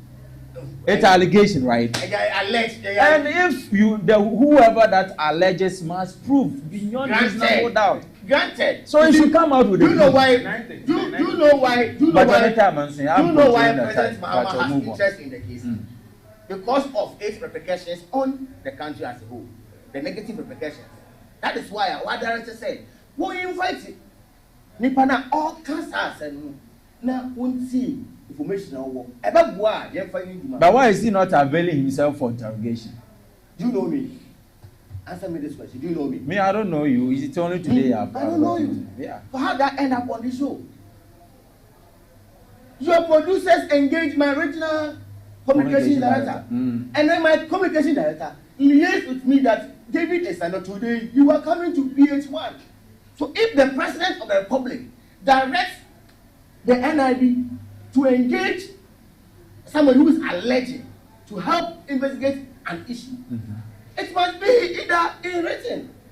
Do you understand? Send your member to a show director, and you must say all the same. And the member so it is an invitation. But that's what I said. So extend an invitation to. You should be invited instead. Yes. Now what else? Maybe 50 and I'm who knows? There should be a communication, as evidence said. National Investigative Bureau, through their FBI secretary, or my train letter, Akakoma, a year director. Not director. Nisaka will acknowledge receipts. So, Obeba, Wahamba. Look at the case of finance minister, former finance minister, and then OSP. OSP who wrote, and then the man also responded. That is official communication. But you don't send your communicators to come and sit You don't send your communicators to come and sit on the radio and communicate for NID. It's all wrong. This is a government institution. Do you understand? A communicator sits on the TV and communicate as if the person is part of the investigative bureau. It's all wrong. So what Mr. Reverend is saying that it is long overdue. The persecutions are enough. The Rambo styling are enough. I'm still waiting with my evidences that you seek. So he's saying that he's with his evidence staying at his office and he wants the government to. So why then did the government say investigative body is with the honorable Reverend any production team. And they can't come to you. And they can't write to you. And are you sure they've written or they've not written to honorable? Chairman, you and I knows how vociferous my man over here is. If there's a written vociferous, that man. Honorable, let's move on. Let's move on. For you for one,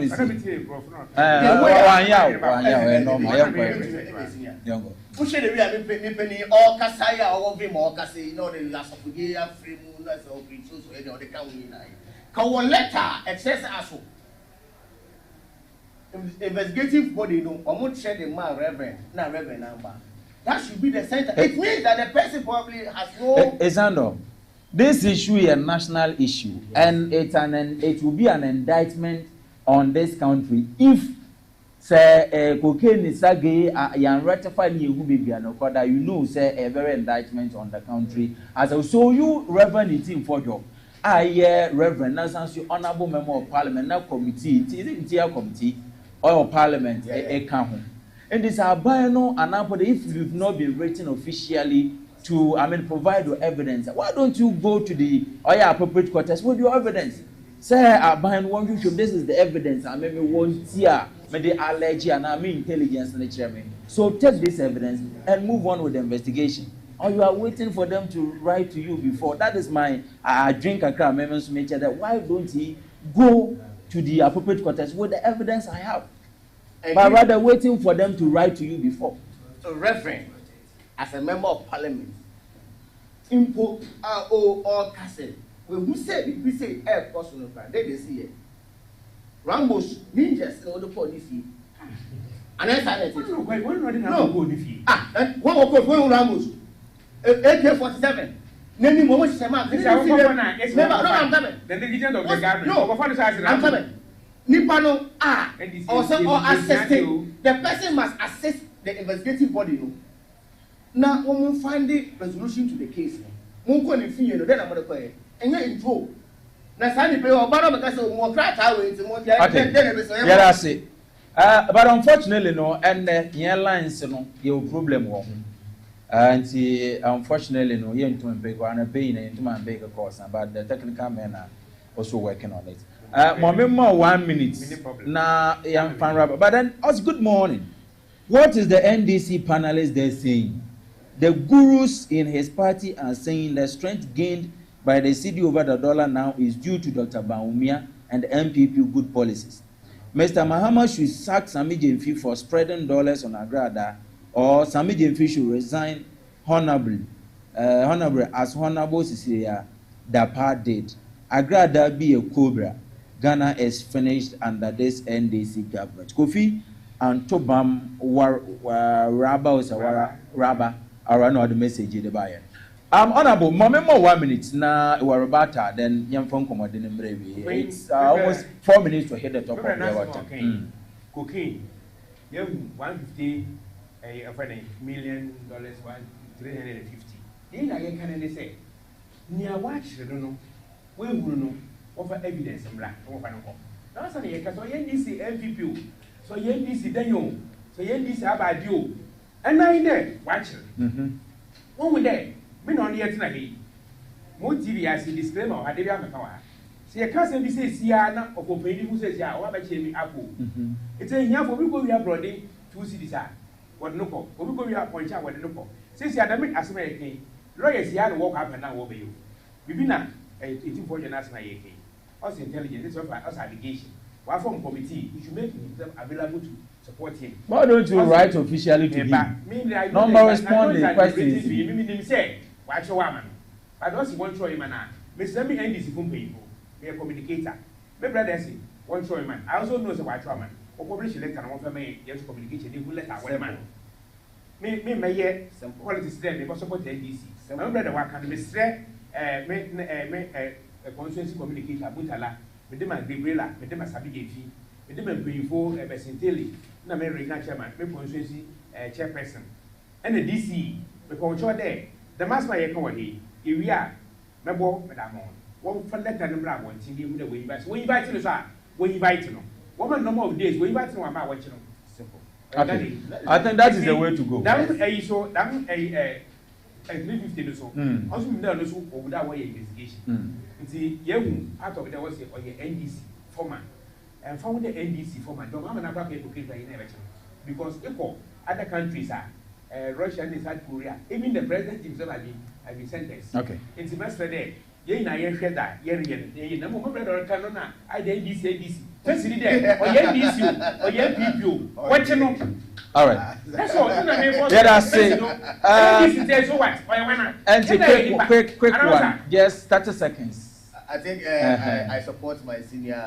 I think it's about national interest. You understand? So maybe say na I don't know about the NDC what you know. Is for whoever are or big delay in illicit drugs. One, it has its negative implication on the country. Investors' confidence, echo form. I don't know what you are saying. Because no investor would want to plunge a year earnings into an economy. They are into human trafficking, one, drug trafficking, two, money laundering, three. And you see that the government today spends a lot of money even on human trafficking alone. Okay. But that's what I said. So let's all come on board and support whoever have evidences on these issues, no, on making itself available to the community. And by the soon today, since you are testing the post, the drug aid for the test in the post, I say, since you are 220 days, no, says can be drug for them. That's drug in his how would you as a drug is capable of some infinite.